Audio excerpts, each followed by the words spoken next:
प्रतिबोधितां भगवता नारायणेन स्वयं व्यासेन ग्रथितां पुराणमुनिना मध्ये महाभारतम्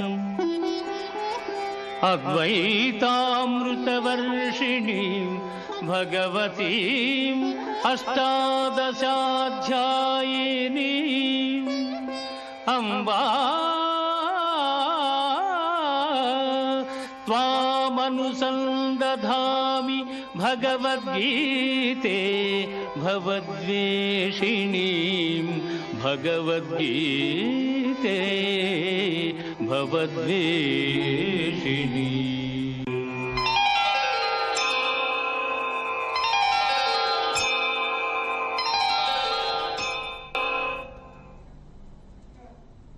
ನಮಸ್ಕಾರ. ಆರೋಗ್ಯ ರಹಸ್ಯ ವಿಶೇಷ ಕಾರ್ಯಕ್ರಮಕ್ಕೆ ಸ್ವಾಗತ. ನಾನು ಸುನಿಧಿ ಮಂಜುನಾಥ್. ಇವತ್ತು ನಮ್ಮೊಂದಿಗೆ ಇದ್ದಾರೆ ಶ್ರೀಮಾನ್ ಶ್ರೀ ಪುರುಷೋತ್ತಮ್ ದೇಶಿಕ್ ಗುರೂಜಿ. ಅವರನ್ನ ಕಾರ್ಯಕ್ರಮಕ್ಕೆ ಸ್ವಾಗತಿಸೋಣ. ಸ್ವಾಗತ ಗುರುಗಳೇ. ನಮಸ್ಕಾರ. ಈಗ ಸಾಮಾನ್ಯವಾಗಿ ಎಲ್ಲರಿಗೂ ಕೂಡ ವಿಶೇಷವಾದಂತ ಅಭಿರುಚಿ ಇರುತ್ತೆ. ಈಗ ಒಬ್ಬರಿಂದ ಇನ್ನೊಬ್ಬರಿಗೆ ಅಭಿರುಚಿ ಬದಲಾಗುತ್ತೆ. ಆದ್ರೆ ಸುಮಾರು ಜನದ ಬಾಯಲ್ಲಿ ನಾವು ಕೇಳಿರ್ತೀವಿ ಅವರ ಅಭಿರುಚಿಗಳು, ಅವರ ಇಂಟ್ರೆಸ್ಟ್ಗಳು, ಅವರ ಹಾಬೀಸ್ ಎಲ್ಲವೂ ಕೂಡ ಅವರ ಜಾತಕ, ಅವರ ರಾಶಿ, ಭವಿಷ್ಯ ಇದರ ಮೇಲೆಲ್ಲ ನಿರ್ಧಾರವಾಗುತ್ತೆ. ಅದರ ಆಧಾರದ ಮೇಲೆ ಎಲ್ಲವೂ ಕೂಡ ಬದಲಾಗುತ್ತೆ ಅಂತೇಳಿ ಸುಮಾರು ಜನದ ಬಾಯಲ್ಲಿ ಕೇಳಿರ್ತೀವಿ. ಹಾಗಾದ್ರೆ ನಿಜವಾಗ್ಲೂ ಕೂಡ ಅಭಿರುಚಿಗೂ ನಮ್ಮ ಜಾತಕಕ್ಕೂ ಏನಾದ್ರೂ ಸಂಬಂಧ ಇದೆಯಾ? ಇದ್ರ ಬಗ್ಗೆ ಗುರೂಜಿ ಹತ್ರನೇ ಇವತ್ತು ಮಾತಾಡ್ತಾ ಹೋಗೋಣ. ಗುರುಗಳೇ, ಹಾಗಾದ್ರೆ ನಿಜವಾಗ್ಲೂ ಜಾತಕಕ್ಕೂ ನಮ್ಮ ಅಭಿರುಚಿಗೂ ಸಂಬಂಧ ಇದೆಯಾ? ಹರಿ ಓಂ ಶ್ರೀ ಗುರುಭ್ಯೋ ನಮಃ. ಇದು ಒಂದು ರೀತಿಯಾಗಿ ಅರ್ಥ ಮಾಡಿಕೊಂಡ್ರೆ ಮಾತ್ರ ಇದಕ್ಕೆ ಉತ್ತರ ಸಿಗತ್ತೆ, ನಮಗೂ ಖುಷಿ ಆಗತ್ತೆ. ಅರ್ಥ ಮಾಡಿಕೊಳ್ಳದೆ ಇದ್ದಾಗ ಉತ್ತರನೂ ಸಿಗಲ್ಲ, ಸೊ ಅನುಮಾನನೂ ಬರುತ್ತೆ, ಬೇಜಾರು ಆಗತ್ತೆ. ಏನು ಮನುಷ್ಯ ಅಂದಮೇಲೆ ಅವರವರ ವೈಯಕ್ತಿಕವಾದ ಅಭಿರುಚಿಗಳಿರುತ್ತೆ. ವೈಯಕ್ತಿಕ ಅವರವ್ರ ಇಷ್ಟ, ಅದು ಅವ್ರಿಗೆ ಏನೋ ಇಷ್ಟ ತಿಂತಾರೆ, ಏನೋ ಇಷ್ಟ ದೇವ್ರ ಪೂಜೆ ಮಾಡ್ತಾರೆ, ವೈಯಕ್ತಿಕ ಆಯಿತು. ಈ ರೀತಿ ಇರಬೇಕಾದ್ರೆ ಜ್ಯೋತಿಷ್ಯದಲ್ಲಿ ಬರ್ತಕ್ಕಂತಹ ಒಂದು ಸನ್ನಿವೇಶ, ಏದಕ್ಕೆ ನಾವು ಜ್ಯೋತಿಷ್ಯವನ್ನು ಅವಲಂಬಿಸ್ಕೊಂಡಿದ್ದೀವಿ ಅಂತಕ್ಕಂಥ ಒಂದು ಸಣ್ಣ ಕ್ಲೂ ಕೊಟ್ಟು ಮುಂದೆ ಹೋಗೋಣ. ಆ ದಿನ ಮಗು ಹುಟ್ಟಿದ ದಿನಕ್ಕೆ ಅಥವಾ ನಾವು ಮಾಡ್ತಕ್ಕಂಥ ಯಾವುದೇ ಕೆಲಸ ಕಾರ್ಯಗಳ ದಿನಕ್ಕೆ ವಾರ, ತಿಥಿ, ನಕ್ಷತ್ರ, ಯೋಗ ಇದನ್ನು ನಾವು ಅನ್ವಯಿಸ್ಕೊಂಡು ಮಾಡಿದ್ರೆ ಒಳ್ಳೆಯದಾಗತ್ತೆ ಅನ್ನೋ ಒಂದು ನಮ್ಮ ಭಾವನೆ ಅದು. ಹೌದು. ಆದರೆ ಇದನ್ನು ಅನ್ವಯಿಸ್ಕೊಳ್ತಕ್ಕಂಥದ್ದಕ್ಕೆ ಇಂಥ ದಿನನೇ ಹುಟ್ಟಬಾರ್ದು, ಇಂಥ ದಿನ ಹುಟ್ಟಬೇಕು ಅಂತ ನಮ್ಮ ಕೈಯಲ್ಲಿಲ್ಲ. ಪ್ರಕೃತಿ ಅಥವಾ ಹುಟ್ಟಿರ್ತಾರೆ. ವೈಯಕ್ತಿಕ ಆದಮೇಲೆ ಜ್ಯೋತಿಷ್ಯಕ್ಕೆ ಸಂಬಂಧ ತುಂಬ ದೂರ ಆಗುತ್ತೆ, ತುಂಬ ಕಷ್ಟ ಆಗುತ್ತೆ. ಆದರೆ ಜ್ಯೋತಿಷ್ಯ ಬಿಡುವಾಗಿಲ್ಲ, ಯಾಕೆ ಅದನ್ನು ನಂಬ್ಕೊಂಡು ಬಂದಿದ್ದೀವಿ. ಸೊ ಏನು ಮಾಡೋದು? ಹಾಗಾದ್ಮೇಲೆ ನಮ್ಮ ಇಷ್ಟದಂಗೆ ಏನು ನಡೀತಾ ಇಲ್ಲ. ಹಾಗಿದ್ದ ಮೇಲೆ ಜ್ಯೋತಿಷ್ಯದ ಮೂಲಕ ಮೊರೆ ಹೋದಾಗ ಕೂಡ ಅದು ವೈಯಕ್ತಿಕ ಅಭಿಪ್ರಾಯಕ್ಕೂ ಜ್ಯೋತಿಷ್ಯದಲ್ಲಿ ಬರ್ತಕ್ಕಂಥ ಸಂದರ್ಭಕ್ಕೂ ಹೊಂದಾಣಿಕೆ ಆಗಲ್ಲ, ಆಗ್ತಾನೂ ಇಲ್ಲ, ಆಗಿಲ್ಲ. ಈ ರಹಸ್ಯಕ್ಕೆ ಕಾರಣಕರ್ತನಾಗಿರ್ತಕ್ಕಂತಹ ಶ್ರೀಮನ್ನಾರಾಯಣನ ಪಾದ ಕಮಲಗಳಿಗೆ ಕೋಟಿ ಕೋಟಿ ನಮನಗಳ ಅರ್ಪಣೆಯನ್ನು ಮಾಡಿ ವಿಚಾರಕ್ಕೆ ಬರೋದಾದರೆ ಒಂದು ಸಣ್ಣ ಉದಾಹರಣೆಯನ್ನು ಕೊಟ್ಟು ಮುಂದಕ್ಕೆ ಹೋಗೋಣ. ಏನು? ನಮ್ಮ ಪ್ರಪಂಚದಲ್ಲಿ ಇರ್ತಕ್ಕಂತಹ ಜೀವನ ಪ್ರಾರಂಭ ಆಗ್ತಕ್ಕಂತಹ ವಿಚಾರ, ನಮ್ಮ ಜೀವನ ಪ್ರಾರಂಭ ಯಾವುದರಿಂದ ಅಂತ ಪ್ರಶ್ನೆ ಹಾಕ್ಕೋಬೇಕು. ಜೀವನ, ಆ ದಿನದ ಜೀವನ, ಆ ಮಗು ಅವತ್ತು ಹುಟ್ಟಿರುತ್ತೆ, ಅದರ ಜೀವನ ಯಾವಾಗಿಂದ ಪ್ರಾರಂಭ ಅಂದರೆ ಸೂರ್ಯೋದಯದಿಂದ ಪ್ರಾರಂಭ. ಸರಿತಾನೆ ಇದು? ಆ ದಿನ ಸೂರ್ಯೋದಯದಿಂದ ಜೀವನ ಪ್ರಾರಂಭ ಆಗತ್ತೆ. ಆದರೆ ಸೂರ್ಯೋದಯದಿಂದ ಅಂದ ಮೇಲೆ ನಾವು ಸೂರ್ಯೋದಯದ ಒಳಗಡೆ ನಮ್ಮ ಎಚ್ಚರಿಕೆ ಆಗಿರ್ಬೇಕಲ್ಲ? ಎಷ್ಟು ಜನ ಸೂರ್ಯೋದಯಕ್ಕೆ ಮುಂಚಿತವಾಗಿ ಎಚ್ಚರಿಕೆಯನ್ನು ಹೊಂದುತ್ತಾ ಇದ್ದಾರೆ? ಇಲ್ಲ. ಆವಾಗಲೇ ಚಳಿ ಜಾಸ್ತಿ ಅಂತ ಪೂರ್ತಿ ಹಾಕೊಂಡು ದುಪ್ಪಟಿ ಹೊದ್ಕೊಂಡು ಮಲಕೋತಾರೆ. ಇಲ್ಲಿ ನಾವು ಜ್ಯೋತಿಷ್ಯವನ್ನು ಕೇಳ್ತಾ ಇದ್ದೀವಿ, ಆದರೆ ವ್ಯಕ್ತಿ ಮಲಗ್ತಾ ಇರತಕ್ಕಂತಹ ಸಂದರ್ಭಕ್ಕೂ ಜ್ಯೋತಿಷ್ಯಕ್ಕೂ ಸಂಬಂಧನೇ ಬರಲ್ಲ. ಇಲ್ಲಿ ಜ್ಯೋತಿಷ್ಯ ಹೇಳ್ತಕ್ಕಂಥವ್ರು ನಿಮ್ಮ ಮಗ ನಿಮ್ಮ ಮಗಳು ಎಷ್ಟೊತ್ತು ತನಕ ಮಲಗಿರ್ತಾರೆ ಅಂತ ಯಾರು ಕೇಳಲ್ಲ. ಮತ್ತು ಪಂಚಾಂಗದಲ್ಲಿ ಎಷ್ಟೊತ್ತವರೆಗೂ ಮಲಗಿದ್ರೆ ಈ ದೋಷ ಇರುತ್ತೆ ಅಂತ ಪಂಚಾಂಗದಲ್ಲೂ ಇಲ್ಲ. ಹಾಗಿದ್ದ ಮೇಲೆ ವೈಯಕ್ತಿಕ ಜೀವನಕ್ಕೂ ಪಂಚಾಂಗಕ್ಕೂ ಯಾವ ರೀತಿಯಾಗಿ ನಾವು ಹೊಂದಾಣಿಕೆ ಆಗಿದ್ದೀವಿ ಅನ್ನೋ ಪ್ರಶ್ನೆಗೆ ಇಲ್ಲಿವರೆಗೂ ಉತ್ತರ ಸಿಕ್ಕಿಲ್ಲ. ಹಾಗಂತ ನಾವು ಹೇಳೋದನ್ನ ಕೇಳೋದನ್ನ ಬಿಟ್ಟಿಲ್ಲ. ಹೌದು. ಹಾಗಾದರೆ ಯಾರು ತಪ್ಪಿಲ್ಲಿ? ಜ್ಯೋತಿಷ್ಯ ಹೇಳ್ತಕ್ಕಂಥವ್ರು ತಪ್ಪ, ಕೇಳ್ತಕ್ಕಂಥವ್ರು ತಪ್ಪ? ಈ ಪ್ರಶ್ನೆಗೆ ಈಗ ಹೇಳ್ತಾ ಇರ್ತಕ್ಕಂತಹ ವಿಚಾರವನ್ನು ಇವತ್ತು ಸಾಧ್ಯವಾದಷ್ಟು ಮಟ್ಟಿಗೆ ಅರ್ಥ ಮಾಡಿಕೊಂಡ್ರೆ ಇಲ್ಲಿ ಒಂದು ದೊಡ್ಡ ಗಲಿಬಿಲಿ ಆಗ್ತಾ ಇದೆ. ಏನಂದರೆ ಯಾರು ಯಾವುದನ್ನು ಹೇಳೋದನ್ನು ನಂಬೋದು ಅಂತಕ್ಕಂಥದ್ದು ಎಲ್ಲರಿಗೂ ಒಂದು ದೊಡ್ಡ ಪ್ರಶ್ನೆಯಾಗಿ ಉಳಿತಾ ಇದೆ ಪ್ರತಿದಿನ. ಯಾರು ಹೇಳೋ ಸರಿ, ಇವ್ರು ಹೇಳೋ ಸರಿನಾ, ಇವ್ರು ಹೇಳೋ ಸರಿನಾ, ಅಥವಾ ನಾವು ತಿಳಿದಿರುವುದು ಸರಿನಾ? ಇಷ್ಟಕ್ಕೆ ಒಂದು ದೊಡ್ಡ ಉದಾಹರಣೆ ಕೊಟ್ಬಿಟ್ಟು ಮುಂದೆ ಹೋಗೋಣ. ಏನು? ನಮ್ಮ ಕೈಯಲ್ಲಿ ಇಲ್ಲದೇ ಇರತಕ್ಕಂಥದ್ದು ಪ್ರಕೃತಿ. ನಾವು ಪ್ರಕೃತಿಗೆ ನಾವು ಹೊಂದಾಣಿಕೆ ಆಗಬೇಕು ಅನ್ನೋಕ್ಕಂಥದ್ದು ನಮ್ಮ ಪದ್ಧತಿ. ನಾವು ಹೊಂದಾಣಿಕೆ ಆಗಿಲ್ಲ, ಆಗ್ತಾ ಇಲ್ಲ. ಆದರೂ ಒಂದು ಹೇಳೋಣ. ಏನು? ಸೂರ್ಯ ಪ್ರಪಂಚಕ್ಕೆ, ಪ್ರತಿಯೊಂದು ಪ್ರಾಣಿ ಪಕ್ಷಿ ಮನುಷ್ಯ ಎಲ್ಲರಿಗೂ ಬೇಕಾಗಿರ್ತಕ್ಕಂಥ ಸೂರ್ಯ. ಈ ಸೂರ್ಯ ವಾಸದ ಮನೆಯಲ್ಲಿ ಪ್ರತಿ ಕುಟುಂಬದ ರಹಸ್ಯ ಅಡಗಿರುತ್ತೆ. ಹೌದಾ? ಗಂಡ, ಹೆಂಡತಿ, ಮಕ್ಕಳು, ಮೊಮ್ಮಕ್ಕಳು, ಇಡೀ ಕುಟುಂಬಕ್ಕೆ ಕುಟುಂಬದ ರಹಸ್ಯ ಅಡಗಿರುತ್ತೆ. ಇದು ಸೂರ್ಯನಿಗೂ ಕುಟುಂಬಕ್ಕೂ ಇರ್ತಕ್ಕಂತಹ ಸಂಬಂಧವನ್ನು ನಾವು ಗುರುತಿಸ್ಕೊಂಡ್ರೆ ನಮ್ಮ ವೈಯಕ್ತಿಕವಾದದ್ದಕ್ಕೂ ಆ ಸೂರ್ಯನಿಗೂ ನಿಕಟವಾದ ಸಂಬಂಧ ಬಂದಾಗ ಜೀವನ ಪ್ರಾರಂಭ ಆಗತ್ತೆ. ಸೂರ್ಯನನ್ನು ಅನುಸರಿಸ್ಬೇಕು ನಾವು. ಯಾಕೆ ಅಂದರೆ ಸೂರ್ಯಚಂದ್ರನ ಅನುಸರಿಸೇ ಜ್ಯೋತಿಷ್ಯ ಆಗಿರೋದು. ಈಗ ನಮಗೆ ಗೊತ್ತಿರತಕ್ಕಂಥದ್ದು ಕೂಡ ಸೂರ್ಯನೇ. ಹಾಗಿದ್ದ ಮೇಲೆ ಯಾರೋ ಹೇಳೋ ಸರಿನಾ ತಪ್ಪ ಅನ್ನೋದು ಯೋಚನೆ ಮಾಡೋದಕ್ಕಿನ್ನ ಸೂರ್ಯನನ್ನು ನಾವು ಆರಾಧಿಸೋಣ, ಪೂಜಿಸೋಣ, ಗೌರವಿಸೋಣ, ಭಕ್ತಿ ಮಾಡೋಣ ಅಂತ ಅನ್ಕೋಬೇಕು. ಹಾಗಿರಬೇಕಾದ್ರೆ ವಾಸದ ಮನೆಯಲ್ಲಿ ಇರ್ತಕ್ಕಂಥ ಎಲ್ಲರಿಗೂ ಒಳ್ಳೇದಾಗಬೇಕು ಅಂತ ಎಲ್ಲರಿಗೂ ಇಷ್ಟ. ಹೌದಾ? ಆಗಿದೆಯಾ? ಒಬ್ರಿಗೆ ಒಳ್ಳೇದಾದರೆ ಒಬ್ರಿಗೆ ಕೆಟ್ಟದ್ದು, ಒಬ್ರಿಗೆ ಹುಷಾರು ತಪ್ಪಿದ್ರೆ ಇನ್ನೊಬ್ರು ಚೆನ್ನಾಗಿರ್ತಾರೆ, ಒಬ್ರು ನಗ್ನಗ್ತಾ ಇರ್ತಾರೆ, ಒಬ್ರು ಅಳ್ತಾ ಇರ್ತಾರೆ, ಒಬ್ರು ನಿದ್ದೆ ಬರುತ್ತೆ, ಒಬ್ರು ನಿದ್ದೆ ಬರಲ್ಲ. ಸೊ ಒಂದು ಕುಟುಂಬದಲ್ಲಿ ಒಂದೇ ಮನೆಯಲ್ಲಿ ಇರ್ತಕ್ಕಂಥ ಸಮಸ್ಯೆ ಜ್ಯೋತಿಷ್ಯದಲ್ಲೂ ಒಂದು ರೀತಿ ಆಯಿತು, ವಾಸದ ಮನೆಯಲ್ಲಿ ಒಬ್ರು ಖುಷಿ, ಒಬ್ರಿಗೆ ಬೇಜಾರು. ಅಂದರೆ ಎಲ್ಲವೂ ದ್ವಂದ್ವತೆ ಇರಬೇಕಾದ್ರೆ ಸತ್ಯ ಯಾವುದು ಅಂತಕ್ಕಂಥದ್ದೇ ನಮ್ಗೆ ಆಗಿರ್ತಕ್ಕಂಥ ದೊಡ್ಡ ಅನಾಹುತ, ದುರಂತ, ದುರ್ದೈವ. ಅದನ್ನು ಸಾಧ್ಯವಾದಷ್ಟು ಮಟ್ಟಿಗೆ ವಿವರಣೆ ಮಾಡ್ತಾ ಕೊಡ್ತಾ ಹೋಗೋಣ. ಅರ್ಥ ಮಾಡಿಕೊಂಡ್ರೆ ತುಂಬ ಒಳ್ಳೆಯದು ಅಂತ ಅನ್ಕೋತೀನಿ. ಹಾಗಿರಬೇಕಾದ್ರೆ ಇವೆಲ್ಲವನ್ನೂ ಬಿಟ್ಟು ನಾವು ನೇರವಾಗಿ ನಿಖರವಾಗಿ ಹೀಗೆ ಇದು ಸತ್ಯ ಅನ್ನೋದು ತಿಳ್ಕೊಬೇಕಂದ್ರೆ ಸೂರ್ಯನಲ್ಲದೆ ಬೇರೆ ಯಾವುದನ್ನು ಕೇಳಿದ್ರು ನಮಗೆ ವೈಯಕ್ತಿಕಕ್ಕೂ ಯಾವ ಕಾರಣಕ್ಕೂ ಜ್ಯೋತಿಷ್ಯಕ್ಕೂ ಇಲ್ಲಿವರೆಗೂ ಏನೂ ಆಗಿಲ್ಲ ಅಂತ ಸಾಕಷ್ಟು ಜನ ಗೊತ್ತಾಗಿದೆ. ಕೇಳಿ ಆಯಿತು, ಮಾಡಿ ಆಯಿತು ಅಂತ. ಜ್ಯೋತಿಷ್ಯ ಸುಳ್ಳು ಅಂತ ಪ್ರಶ್ನೆ ಬರ್ತಾ ಇಲ್ಲ ಇಲ್ಲಿ, ಯಾರು ತಪ್ಪಾಗಿ ಭಾವಿಸಬಾರ್ದು. ಜ್ಯೋತಿಷ್ಯ ಸತ್ಯನೇ. ಆದರೆ ಅದನ್ನು ನಿಖರವಾಗಿ ಹೇಳ್ತಕ್ಕಂಥದ್ದು, ತಿಳಿಸ್ತಕ್ಕಂಥದ್ದು ತಪ್ಪಾಗಿರುವ ಕಾರಣ ನಾವು ಸ್ವಲ್ಪ ಅದನ್ನು ಆದಷ್ಟು ಮಟ್ಟಕ್ಕೆ ತಿಳ್ಕೊಳ್ಳೋ ಪ್ರಯತ್ನ ಮಾಡಬೇಕು ಅಂತ ಈ ಮೂಲಕ ಹೇಳ್ತಕ್ಕಂಥ ವಿಚಾರ. ತಪ್ಪು ಮಾಹಿತಿ ಹೋಗಬಾರ್ದು, ತಪ್ಪಾಗಿ ತಿಳ್ಕೋಬಾರ್ದು. ಯಾಕೆ ಅಂತಂದರೆ ಅನ್ನ ಮಾಡಿದ್ದು ಸರಿ ಇಲ್ಲ ಅಂತಕ್ಕಂಥದ್ದಕ್ಕೆ ಸ್ಟವ್ ಸರಿ ಇಲ್ಲ ಅಂತ ಕಾರಣ ಕೊಡಬಾರ್ದು. ಮಾಡುವ ಕ್ರಮ ತಪ್ಪಿದೆ ಅಂತ ಹೇಳಬೇಕು. ನಾವು ಸ್ಟವ್ ಸರಿ ಇಲ್ಲ, ಅಡುಗೆ ಮನೆ ಸರಿ ಇಲ್ಲ ಅಂತ ಹೇಳುವಂಥ ಅಭ್ಯಾಸ ಬಂದ್ಬಿಟ್ಟಿದೆ ಮೊದಲಿಂದ. ಯಾಕೆಂದರೆ ನಾವು ಅಂತ ಒಪ್ಕೊಳ್ಳೋದಿಲ್ವಲ್ಲ, ನಾವು ಒಪ್ಕೊಳ್ಳೋದೂ ಇಲ್ಲ, ಒಪ್ಕೊಳ್ತಾನೂ ಇಲ್ಲ. ಆ ಒಪ್ಕೊಳ್ತಕ್ಕಂಥದ್ದಕ್ಕೆ ಸತ್ಯ ಏನಂದರೆ ನಮ್ಮ ವಾಸದ ಮನೆಗೆ ಪ್ರತಿಯೊಬ್ಬರು ಅರ್ಥ ಮಾಡಿ ಕೇಳಿಸ್ಕೊಳ್ಳಿ. ಈ ವಿಚಾರವನ್ನು ನೀವು ಎಷ್ಟು ನಿಖರತೆಯನ್ನು ಅದು ತೋರಿಸುತ್ತೆ ಅಂದರೆ ಸತ್ಯ ಅಂತಕ್ಕಂಥ ವಿಚಾರ ಗೊತ್ತಾಗತ್ತೆ. ನಿಮ್ಮ ವಾಸದ ಮನೆಯಲ್ಲಿ ಬೆಳಿಗ್ಗೆ ಎದ್ದ ತಕ್ಷಣ ಎಷ್ಟೋ ವರ್ಷಗಳಿಂದ ಮನೆಯಲ್ಲಿ ವಾಸ ಮಾಡ್ತಾ ಇದ್ದೀರಾ. ಸೂರ್ಯನ ಕಿರಣ, ಬೆಳಿಗ್ಗೆ ಸೂರ್ಯದ ಕಿರಣ ನಿಮ್ಮ ಮನೆಯ ಈಶಾನ್ಯ ದಿಕ್ಕಿಗೆ ಸೂರ್ಯನ ಕಿರಣ ಬೀಳ್ತಾ ಇದೆ ಅಂದರೆ ನೀವು ಯಾವುದನ್ನು ಕೇಳುವುದು ಅವಶ್ಯಕತೆ ಇಲ್ಲ. ಇನ್ನೊಮ್ಮೆ ಹೇಳ್ತೀನಿ, ನಿಮ್ಮ ವಾಸದ ಮನೆಗೆ ಸೂರ್ಯನ ಕಿರಣ ಈಶಾನ್ಯ ದಿಕ್ಕು, ದೇವಮೂಲೆ ಅಂತೆಲ್ಲರಿಗೂ ಗೊತ್ತು. ಹೌದಾ? ಈಗ ಸೂರ್ಯನ ಕಿರಣ ನಿಮ್ಮ ಮನೆಯ ದೇವಮೂಲೆಗೆ ಬೀಳುತ್ತಿದೆಯಾ, ಅಥವಾ ನಿಮ್ಮ ಬಾಗಿಲಿಗೆ ಬೀಳುತ್ತಿದೆಯಾ, ಅಥವಾ ನಿಮ್ಮ ಅಡುಗೆ ಮನೆಗೆ ಬೀಳುತ್ತಿದೆಯಾ, ಅಥವಾ ನಿಮ್ಮ ಸ್ಟೇರ್ಕೇಸ್ ಮೆಟ್ಲಿಗೆ ಬೀಳುತ್ತಿದೆಯಾ? ದಯವಿಟ್ಟು ಇದನ್ನು ಗಮನಿಸ್ಕೊಂಡ್ರೆ ನಿಮ್ಮ ಜ್ಯೋತಿಷ್ಯ, ನಿಮ್ಮ ಭವಿಷ್ಯ, ನಿಮ್ಮ ಆಯಸ್ಸು, ನಿಮ್ಮ ಆರೋಗ್ಯ ಎಲ್ಲವೂ ಸೂರ್ಯನ ಮಂಗಳಕರವಾದ ಕಿರಣಗಳು ಅಂತಾರೆ. ಸೂರ್ಯನ ಕಿರಣಕ್ಕೆ ಏನು ಹೇಳ್ತಾರೆ? ಮಂಗಳಕರವಾದ ಕಿರಣಗಳು. ಪ್ರತಿದಿನ 15 ಲಕ್ಷ ಅಂತ ಇಟ್ಕೊಳ್ಳಿ ಕಿರಣಕ್ಕೆ.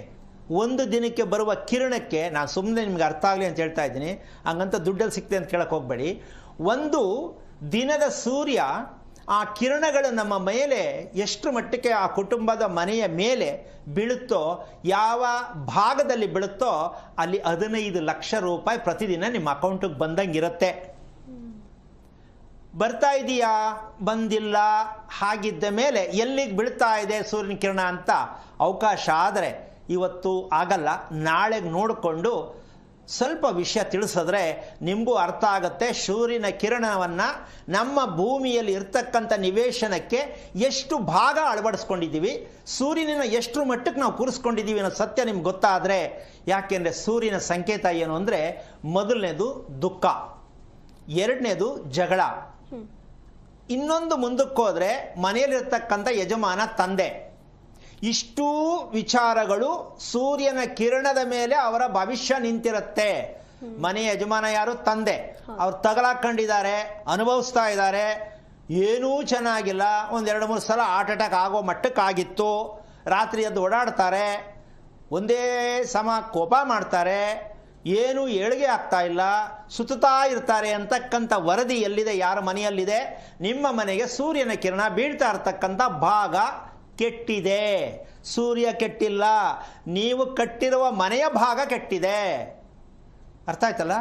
ನಾವು ಮನೆಯನ್ನ ಕಟ್ಟಬೇಕಾದ್ರೆ ಸೂರ್ಯನಿಗೂ ಭೂಮಿಗೂ ಯಾವ ರೀತಿ ಸಂಬಂಧ ಇರಬೇಕು ಅಂತ ಯಾರು ಹೇಳ್ತಾ ಇಲ್ಲ, ಹೇಳಿಲ್ಲ. ಯಾರು? ಜ್ಯೋತಿಷ್ಯ ಹೇಳೋರು. ಅವ್ರು ಹೇಳ್ತಾ ಇರೋದು ಪಂಚಾಂಗದಲ್ಲಿರ್ತಕ್ಕಂಥ ಗ್ರಹಗಳನ್ನು ಅನುಸರಿಸಿ ಹೇಳ್ತಾ ಇದ್ದಾರೆ ಹೊರತು ಆ ಗ್ರಹಗಳಿಗೂ ನಮ್ಮ ಜೀವನಕ್ಕೂ ನಮ್ಮ ವೈಯಕ್ತಿಕಕ್ಕೂ ಸಂಬಂಧ ಯಾವ ಕಾರಣಕ್ಕೂ ಬರಲ್ಲ. ಈ ಸತ್ಯ ನೀವೆಲ್ಲ ತಿಳ್ಕೊಂಡು ಸೂರ್ಯನನ್ನು ಅನುಸರಿಸೋದೇ ಆದರೆ ಪ್ರತಿಯೊಬ್ಬರು ಕೂಡ ಆಧಾರವಾಗಿರ್ತಕ್ಕಂತಹ ಒಂದು ವಿಚಾರ ಏನಪ್ಪ ಅಂದರೆ ಅಷ್ಟದಶ ಅಂತ ಈ ಭಗವದ್ಗೀತೆಯಲ್ಲಿ ಬರುತ್ತೆ. ಈ ಅಷ್ಟದಶ ಅಂತಕ್ಕಂಥ ಲೆಕ್ಕದಲ್ಲಿ 8 ಅಂತಕ್ಕಂಥದ್ದು 10 ಅಂತಕ್ಕಂಥದ್ದು ಸೇರಿ ಅಷ್ಟದಶ ಆಗತ್ತೆ. ಕರೆಯಾ? ಈಗ ಈ ವಿಚಾರವನ್ನು ಮುಂದೂಡ್ತಾ ಹೋಗೋಣ, ಅಂದರೆ ಹೇಳ್ತಾ ಹೋಗೋಣ. ಸೊ ಆದ್ರೆ ಒಂದು ತಿಳ್ಕೋಬೇಕು, ಸೂರ್ಯನ ಕಿರಣಗಳ ಗುರುತನ್ನು ನಾಳೆಯಿಂದ ಸ್ವಲ್ಪ ನೀವು ಫಾಲೋ ಅಪ್ ಮಾಡಿದ್ರೆ ನೋಡಿ ಅಪ್ಪ, ನಿಮ್ಮ ಕುಟುಂಬದ ಭವಿಷ್ಯ ನಿಮ್ಮ ಕೈಯಲ್ಲಿದೆ, ಯಾರೋ ಕೈಯಲ್ಲಿಲ್ಲ, ಹೇಳುವವರ ಕೈಯಲ್ಲಿಲ್ಲ. ನಿಮ್ಮ ಕುಟುಂಬದ ಭವಿಷ್ಯ ನಿಮ್ಮ ಮನೆಗೆ ಬೀಳುವ ಸೂರ್ಯನ ಕಿರಣದಲ್ಲಿ ಇದೆ. ಹಾಗೆಯೇ ಕೇಳ್ತಾ ಹೋಗಿ, ಹೇಳ್ತಾ ಹೋಗೋಣ. ಈ ಕರೆ ಇದೆ. ಬೆಂಗಳೂರಿನಿಂದ ಲೀಲಾ ಎಂಬುವರು ಕರೆ ಮಾಡಿದ್ದಾರೆ. ಲೀಲಾ ಅವರೇ, ಯಾರ ಬಗ್ಗೆ ಕೇಳಬೇಕಾಗಿತ್ತು? ಲೀಲಾ ಅವರೇ, ಯಾರ ಬಗ್ಗೆ ಕೇಳಬೇಕಾಗಿತ್ತು? ಮಗಳ ಬಗ್ಗೆ ಕೇಳಬೇಕಾಗಿತ್ತು. ಅವರ ನಕ್ಷತ್ರವನ್ನ ತಿಳಿಸಬಹುದಾ? ಮೃಗಶಿರ ನಕ್ಷತ್ರ. ಮೃಗಶಿರ ನಕ್ಷತ್ರ. ಹಲೋ ಹಲೋ, ನಮಸ್ಕಾರ ಗುರುಗಳೇ. ನಾರಾಯಣ. ಹೇಳಮ್ಮ, ಯಾರು ಮಗಳು? ಎಷ್ಟು ವಯಸ್ಸು? 25 ವರ್ಷ. ಏನ್ ಮಾಡ್ತಿದ್ದಾಳೆ? ಅವಳು ಕೆಲಸ ಮಾಡ್ತಾ ಇದ್ದಾಳೆ ಗುರುಗಳೇ. MS ಮುಗಿಸಿ ಕೆಲಸ ಮಾಡ್ತಾ ಇದ್ದಾಳೆ. ಏನಾಗ್ಬೇಕಿತ್ತಪ್ಪ ಈಗ? ಅವಳಿಗೆ ಅರ್ಧ ತಲೆನೋವು ಬರ್ತಾ ಇದೆ ಗುರುಗಳೇ. ಅಮ್ಮ, ಅರ್ಧ ತಲೆನೋವು ಬರ್ತಾ ಇದೆ. ಯಾವಾಗಿಂದ? 1 ವರ್ಷದಿಂದ ನೈಟ್ ಶಿಫ್ಟ್ ಮಾಡ್ತಾ ಇದ್ಲು. ಈಗ ಬಿಡಿಸ್ಬಿಟ್ಟಿದೀವಿ ಕೆಲಸ ಬಿಟ್ಬಿಟ್ಲಾ? ಯಾಕೆ? ಅದೇ ತಲೆನೋವು ಇತ್ತು, ಅದಕ್ಕೆ ಬಿಡಿಸ್ಬಿಟ್ವಿ ಗುರುಗಳೇ. ಈಗ ಅದನ್ನ ತೋರಿಸ್ತಿಲ್ವಾ? ತಲೆನೋವು ಏನಕ್ಕೆ ಬರ್ತದೆ ಅಂತ ತೋರಿಸ್ತಿಲ್ವಾ? ಅದೇ ಡಾಕ್ಟರ್ ಹೇಳಿದ್ರು ಗುರುಗಳೇ, ಕೆಲಸ ನೈಟ್ ಶಿಫ್ಟ್ ಬಿಡಿಸಿ ಅಂತ ಹೇಳಿದ್ರು. ಅದಕ್ಕೆ ನೈಟ್ ಡ್ಯೂಟಿ ಕಳಿಸ್ತಾ ಇದ್ರಾ? ಹೌದು ಗುರುಗಳೇ, ಮನೇಲೆ ಮಾಡ್ತಾ ಇದ್ಲು. ಅದೇ ಎಷ್ಟು ಗಂಟೆಯಿಂದ ಎಷ್ಟು ಗಂಟೆವರೆಗೂ? ಇಡೀ ನೈಟಾ, ರಾತ್ರಿ ಅಲ್ಲನಾ? ಇಲ್ಲ ಗುರುಗಳೇ, 2 ಗಂಟೆಯಿಂದ ರಾತ್ರಿ 2 ಗಂಟೆವರೆಗೂ. ಮಧ್ಯಾಹ್ನ 2ರಿಂದ ರಾತ್ರಿ 2 ಗಂಟೆ? ಹೌದು ಗುರುಗಳೇ. 1 ವರ್ಷ ಮಾಡಿದ್ಲಾ? ಹೌದು ಗುರು. ಓಕೆ. ಈಗ ಅವಳಿಗೆ ಕೆಲಸ ಅನ್ನೋದು ಇಷ್ಟ ಇದೆಯಾ ಅಥವಾ ಇಲ್ಲ ನಾನು ಹಾಗೆ ನೋಡ್ಕೋಬೇಕು ಅಂತಿದ್ಯಾ? ಕೆಲಸ ಮಾಡಕ್ ಇಷ್ಟ ಇದೆ, ಬಟ್ ಅರ್ಧ ತಲೆನೋವು ಇರೋದ್ರಿಂದ ನೈಟ್ ಶಿಫ್ಟ್ ಒಪ್ಕೋತಾ ಇಲ್ಲ ಗುರುಗಳೇ. ಓಕೆ. ಅವಳು ಏನು ಹೇಳ್ತಾಳೆ? ಕೆಲಸಕ್ಕೆ ಹೋಗ್ತೀನಿ ಅಂತನಾ ಬೇಡ ಅಂತನಾ? ಹೋಗ್ತೀನಿ ಅಂತ ಹೇಳ್ತಿದ್ದಾಳೆ. ಮತ್ತೆ ತಲೆನೋವು ಏನು ಮಾಡೋದು? ಅದೇ ತಲೆನೋವಿಗೆ ನೀವು ನಿಮ್ಮ ಕಾರ್ಯಕ್ರಮ ನಾನು ನೋಡ್ತಾ ಇದ್ದೀನಿ ಗುರುಗಳೇ, ರೆಗ್ಯುಲರ್ ಆಗಿ 5 ವರ್ಷದಿಂದ. ನೀವು ಏನ್ ಹೇಳ್ತಾ ಇದ್ದೀರಾ ಅದನ್ನೆಲ್ಲ ಫಾಲೋ ಅಪ್ ಮಾಡ್ತಾ ಇದ್ದೀವಿ. ಯಾಕಂದ್ರೆ ಕಾಲ್ ಸಿಗ್ತಿರ್ಲಿಲ್ಲ. ಮೊನ್ನೆ ನೀವು ಲಾಸ್ಟ್ 15 ದಿವಸದ ಹಿಂದೆ ಮೃಗಶಿರ ನಕ್ಷತ್ರಕ್ಕೆ ಹಿಂದೆ ಯಾರಾದ್ರೂ ನಿಮ್ಮ ಹಿರಿಯರು ಹಳ್ಳಿ ಮರ ಕಡ್ಕೊಂಡ್ ಬಂದಿದ್ರೆ ಅದರ ಪ್ರಭಾವನೆ ಮೃಗಶಿರ ನಕ್ಷತ್ರದಲ್ಲಿ ಹುಟ್ಟಿದವರು ಅಂತ ಹೇಳಿದ್ರು. ಅದಕ್ಕೆ 21 ದಿವಸ ಅರಳಿ ಕಟ್ಟೆನ ಸುತ್ತಿಸಿ ಅಂತ ನೀವ್ ಹೇಳಿದ್ರ. ಅದನ್ನ ಫಾಲೋ ಅಪ್ ಮಾಡಿದ್ಲು ಗುರುಗಳೇ ಅವ್ಳು ಬೆಳಗ್ಗೆ. ಹೇಗನ್ನಿಸ್ತು? ಪರವಾಗಿಲ್ಲ ಗುರುಗಳೇ ಈಗ. ಓಕೆ. ಈಗ ನೀವು ಅಲ್ಲಿ ಒಂದು ಬಿಟ್ರಿ ಅನ್ಸತ್ತೆ. ಅರಳಿ ಮರದ ವೃತ್ತಾಂತವನ್ನ ಕೇಳಿದ್ರ ನಿಮ್ಮ ಕುಟುಂಬದಲ್ಲಿ? ನಾವು ಎಲ್ಲೂ ಕೇಳಿಲ್ಲ ಗುರುಗಳೇ. ಅಲ್ಲಪ್ಪ, ಜಮೀನಲ್ಲಿ ಇರ್ತಕ್ಕಂಥದ್ದು, ಮನೆ ಹತ್ರ ಬಂದಿದ್ದದ್ದು, ಕಿತ್ತಾಕಿದ್ದು, ಆಗಿದ್ದು ಯಾವ ಜಮೀನಲ್ಲಿ ಇರೋದಲ್ಲ, ಗೌರ್ಮೆಂಟ್ ಜಾಗದಲ್ಲಿ ಇತ್ತು. ಅದನ್ನ ನಮ್ಮ ಮಾವನು ನಮ್ಮ ಯಜಮಾನ್ರು ಸೌದೆ ತಂದು ಬಳಸ್ಬಿಟ್ಟಿದ್ದಾರೆ ಅದನ್ನ ನೀರು. ಅದನ್ನೇ ನಾನು ಕೇಳಿದ್ದು, ಅದ್ರ ಮೂಲ ಸಿದ್ಧ ವೃತ್ತ ಅಂತ ಕೇಳಬೇಕಿತ್ತು ಅಂತ ನಾನು ಅದನ್ನೇ ಹೇಳಿದ್ದು. ಎಲ್ಲೂ ಕೇಳಿಲ್ಲ ಗುರುಗಳೇ ನಾವು. ಅಲ್ಲ, ಈಗ ಸತ್ಯ ಗೊತ್ತಾಯ್ತಾ? ಅದೇ ನೀವ್ ಹೇಳಿದ್ನ ನಾವ್ ಇರ್ಬೋದು ಅಂತ ತಿಳ್ಕೊಂಡೆ ಗುರು. ಇರಬಹುದು. ಓ, ಇನ್ನು ಇದೆ ಇದು ಅಂತ ಗೊತ್ತಿಲ್ಲ, ಇನ್ನು ಇರಬಹುದು ಡೌಟ್ ಅಲ್ಲಿ ಇದ್ದೀರಾ. ಮೃಗಶಿರ ನಕ್ಷತ್ರಕ್ಕೆ ಬೇರೆಯವ್ರಿಗೆ ಹೇಳ್ತಿದ್ರ, ನಾನು ಅದನ್ನ ಫೈಂಡ್ ಔಟ್ ಮಾಡ್ಕೊಂಡೆ ಗುರುಗಳೇ. ಓಕೆ, ಒಂದು ವಿಷಯ ತಿಳ್ಕೊಳ್ಳಿ. ನಕ್ಷತ್ರ ಏನಕ್ಕೆ ಬರುತ್ತೆ, ಒಂದು ಮಗುವಿಗೆ ನಕ್ಷತ್ರ ಯಾಕೆ ಬರುತ್ತೆ ಅಂತಕ್ಕಂಥದ್ದು ವಂಶದ ಹಿನ್ನೆಲೆಯಲ್ಲಿ ಏನ್ ನಡೆದಿರುತ್ತೆ. ಬಡ್ಡಿ ಲೇವಾದೇವಿ ಮಾಡ್ತಾರಾ, ವೈನ್ ಸ್ಟೋರ್ ನಡೆಸ್ತಾರಾ, ಹೌದು, ಪೊಲೀಸ್ ಡಿಪಾರ್ಟ್ಮೆಂಟ್ ಅಲ್ಲಿ ಇದ್ರ, ಲಾಯರ್ ಆಗಿದ್ರ, ಪೂಜೆ ಮಾಡ್ತಾ ಇದ್ರ, ವಾಚ್ಮನ್ ಕೆಲಸ ಮಾಡ್ತಾ ಇದ್ರ, ಎಲ್ಲವನ್ನೂ ತೋರಿಸೋದಿಕ್ಕೇನೆ ಮಗು ಹುಟ್ಟೋದು ವಂಶದಲ್ಲಿ. ನೀವು ನಡೆಸಿರುವ ವೃತ್ತಿ, ನಡೆದು ಬಂದ ದಾರಿ, ಕುಟುಂಬದಲ್ಲಿ ಚೆನ್ನಾಗಿಲ್ವೋ ಮೂರ್ಖರ, ಇದ್ರ ಮೂಲಕ ತಿಳ್ಕೊಳ್ಳಿ ಅಂತ ಮೆಸೇಜ್ ಕಳಿಸ್ತಾನೆ ಭಗವಂತ. ನಮ್ಮ ಜನ ಏನೂ ಇಲ್ಲ, ನಿಮ್ಮ ಮಗಳಿಗೆ ಓದಿಸಿದ್ರಿ ಅಷ್ಟೇ. ಈಗ ಮದುವೆ ಮಾಡೋದ, ಕೆಲಸಕ್ಕೆ ಕಳಿಸೋದ, ಮನೆಯಲ್ಲಿ ಇರಿಸೋದ, ತಗೊಂಬನ್ನಿ ನಿಮ್ಮ ಸಬ್ಜೆಕ್ಟ್. ಇವಾಗ ಅದೆಷ್ಟು ಕೋಟಿ ರೂಪಾಯಿ ಮಾಡಿದ್ದೀರಾ, ತಗೊಂಬನ್ನಿ ಈಚೆಗೆ ಹಾಕಿ ನೋಡೋಣ, ಸರ್ ಮಾಡಿ ನೋಡೋಣ. ಆಗಲ್ಲ, ಸರ್ ಮಾಡೋಕ್ಕಾಗಲ್ಲ. ಯಾಕೆ? ಓದಿಸಿದ್ರೆ ಒಂದು ಒಳ್ಳೆ ಕೆಲಸ ಸಿಗತ್ತೆ, ಆಮೇಲೆ ಒಳ್ಳೆ ಹುಡುಗ ಸಿಗ್ತಾನೆ, ಎಲ್ಲ ನಿಮ್ಮ ಪ್ಲಾನ್ ತರ ಪ್ರಪಂಚ ನಡೆಯುವಂಗಿದ್ರೆ ಭಗವಂತ ಅನ್ನೋ ಏನಕ್ಕೆ ಬೇಕಿತ್ತು ತಾಯಿ? ಹೌದು, ಕರೆಕ್ಟ್. ಹೌದು. ಈ ಒಂದು ದುರ್ವ್ಯಸನ ಹೆಣ್ಣು ಮಕ್ಕಳಿಗೆ ಓದಿಸೋದು ಯಾವ ಧರ್ಮದಲ್ಲಿ ಇದೆ ಪ್ರತಿಯೊಬ್ರು ಅರ್ಥ ಮಾಡ್ಕೊಳ್ಳಿ. ಹೆಣ್ಣು ಮಕ್ಕಳಿಗೆ ಓದಿಸ್ಲೇಬೇಕು ಅನ್ನೋದು ಯಾವ ಧರ್ಮದಲ್ಲಿದೆ. ಓದಿಸಿದ್ರು ಸರಿನೇ. ಮಕ್ಕಳಿಗೆ ನಿಜವಾದ ವಿದ್ಯೆ ಯಾವುದು ಅಂತ ಗೊತ್ತಿದೆಯಾ? ಮೊದಲನೇದಾಗಿ ಅಮ್ಮ, ಮಕ್ಕಳಿಗೆ ನಿಜವಾದ ವಿದ್ಯೆ ಯಾವುದು ಗೊತ್ತಾ? ಸಂಸ್ಕಾರ. ಯಾವುದು ಸಂಸ್ಕಾರ? ಸಂಸ್ಕಾರ ಅಂದ್ರೆ ಅರ್ಥ ಏನಮ್ಮ ತಾಯಿ ಹೇಳ್ಬಿಡು. ಸಂಸ್ಕಾರ ಎಂದರೇನು? ಧರ್ಮದ ಹಾದಿಯಲ್ಲಿ ನಡೆಯೋದು. ಯಾವುದು ಧರ್ಮ? ನೀವ್ ಹೇಳ್ತಿರ್ತಾರಲ್ಲ ಪ್ರಭು. ನಾನು ಹೇಳ್ತೀನಿ, ನೀನ್ ಹೇಳಮ್ಮ. ಧರ್ಮ ಅಂದ್ಮೇಲೆ ಒಂದು ಬೇಜಾರು ಮಾಡ್ಕೊಬೇಡ, ತಿಳ್ಕೊ. ಸುಮ್ಮನೆ ಎಲ್ಲೋ ಒಂದು ಪುಸ್ತಕ ಓದ್ಬಿಟ್ಟು ಯಾರೋ ಹೇಳೋದನ್ನ ಕೇಳ್ಕೊಂಡು ತಲೆಯಲ್ಲಿ ಇಟ್ಕೋಬೇಡಿ. ನಿಮ್ಮ ಸಂದರ್ಭ, ನಿಮ್ಮ ಕುಟುಂಬಕ್ಕನುಸಾರವಾಗಿ ನೀವು ಪ್ರತಿದಿನ ರೆಡಿ ಆಗ್ಬೇಕು. ಯಾರೋ ಹೇಳ್ಬಿಟ್ರು ಅಂತ ಅದಕ್ಕೆ ತಗೊಂಡು ಪುಸ್ತಕ ಪೆನ್ ತಗೊಂಡು ಬರ್ಕೋಬೇಡಿ. ನಮ್ಮ ದೇಶ ಹಾಳಾಗ್ತಿರೋದೇ ಈ ಕೆಟ್ಟ ಅಭ್ಯಾಸದಿಂದ. ಒಂದು ಮಗು ತಾಯಿ ಹೊಟ್ಟೆಯಲ್ಲಿ ಹುಟ್ಟಿದರೆ ಆ ಮಗುವಿನ ವೃತ್ತಾಂತ ಏನು, ಅದರ ಸಿದ್ಧಾಂತ ಏನು ಅಂದರೆ, ತಂದೆ ತಾಯಿ ಮನೆಯಲ್ಲಿ ಮಾಡಿರ್ತಕ್ಕಂತಹ ಗೊತ್ತಿಲ್ಲದೆ ಆಗಿರ್ತಕ್ಕಂಥ ತಪ್ಪುಗಳ ಮಾಹಿತಿಯನ್ನ ಈಗಾರು ತಿಳ್ಕೊಳ್ಳಿ ಅಂತ ಮೃಗಶಿರ ನಕ್ಷತ್ರದ. ಅಂದರೆ ನೆಮ್ಮದಿ ಇಲ್ಲದ ಕುಟುಂಬ, ಚೆನ್ನಾಗಿ ನಿದ್ದೆ ಮಾಡಿಲ್ಲ, ಕರೆಕ್ಟಾಗಿ ಟೈಮ್ ಸರಿ ಊಟ ಮಾಡಿಲ್ಲ, ಕರೆಕ್ಟ್ ಟೈಮ್ಗೆ ಮಲಗಿಲ್ಲ. ಹೌದಾ ಅಲ್ವಾ ನಿಮ್ಮ ಕುಟುಂಬದ ಕತೆ? ಸ್ವಲ್ಪ ಯೋಚನೆ ಮಾಡಿ. ಈ ಒಂದು ವಿಚಾರದಲ್ಲಿ ಮಗು ಬಂದ ಮೇಲೆ ಆ ಮಗು ರಿಪೇರಿ ಮಾಡಕ್ಕೆ ಯಾವ ಮೆಡಿಷನ್ನು ಇಲ್ಲ, ಯಾವ ಸಮುದ್ರದಲ್ಲಿ ಮುಳುಗಿಸಿದ್ರು ಇಲ್ಲ. ಇದನ್ನು ತಿಳ್ಕೋಬೇಕು ಫಸ್ಟು.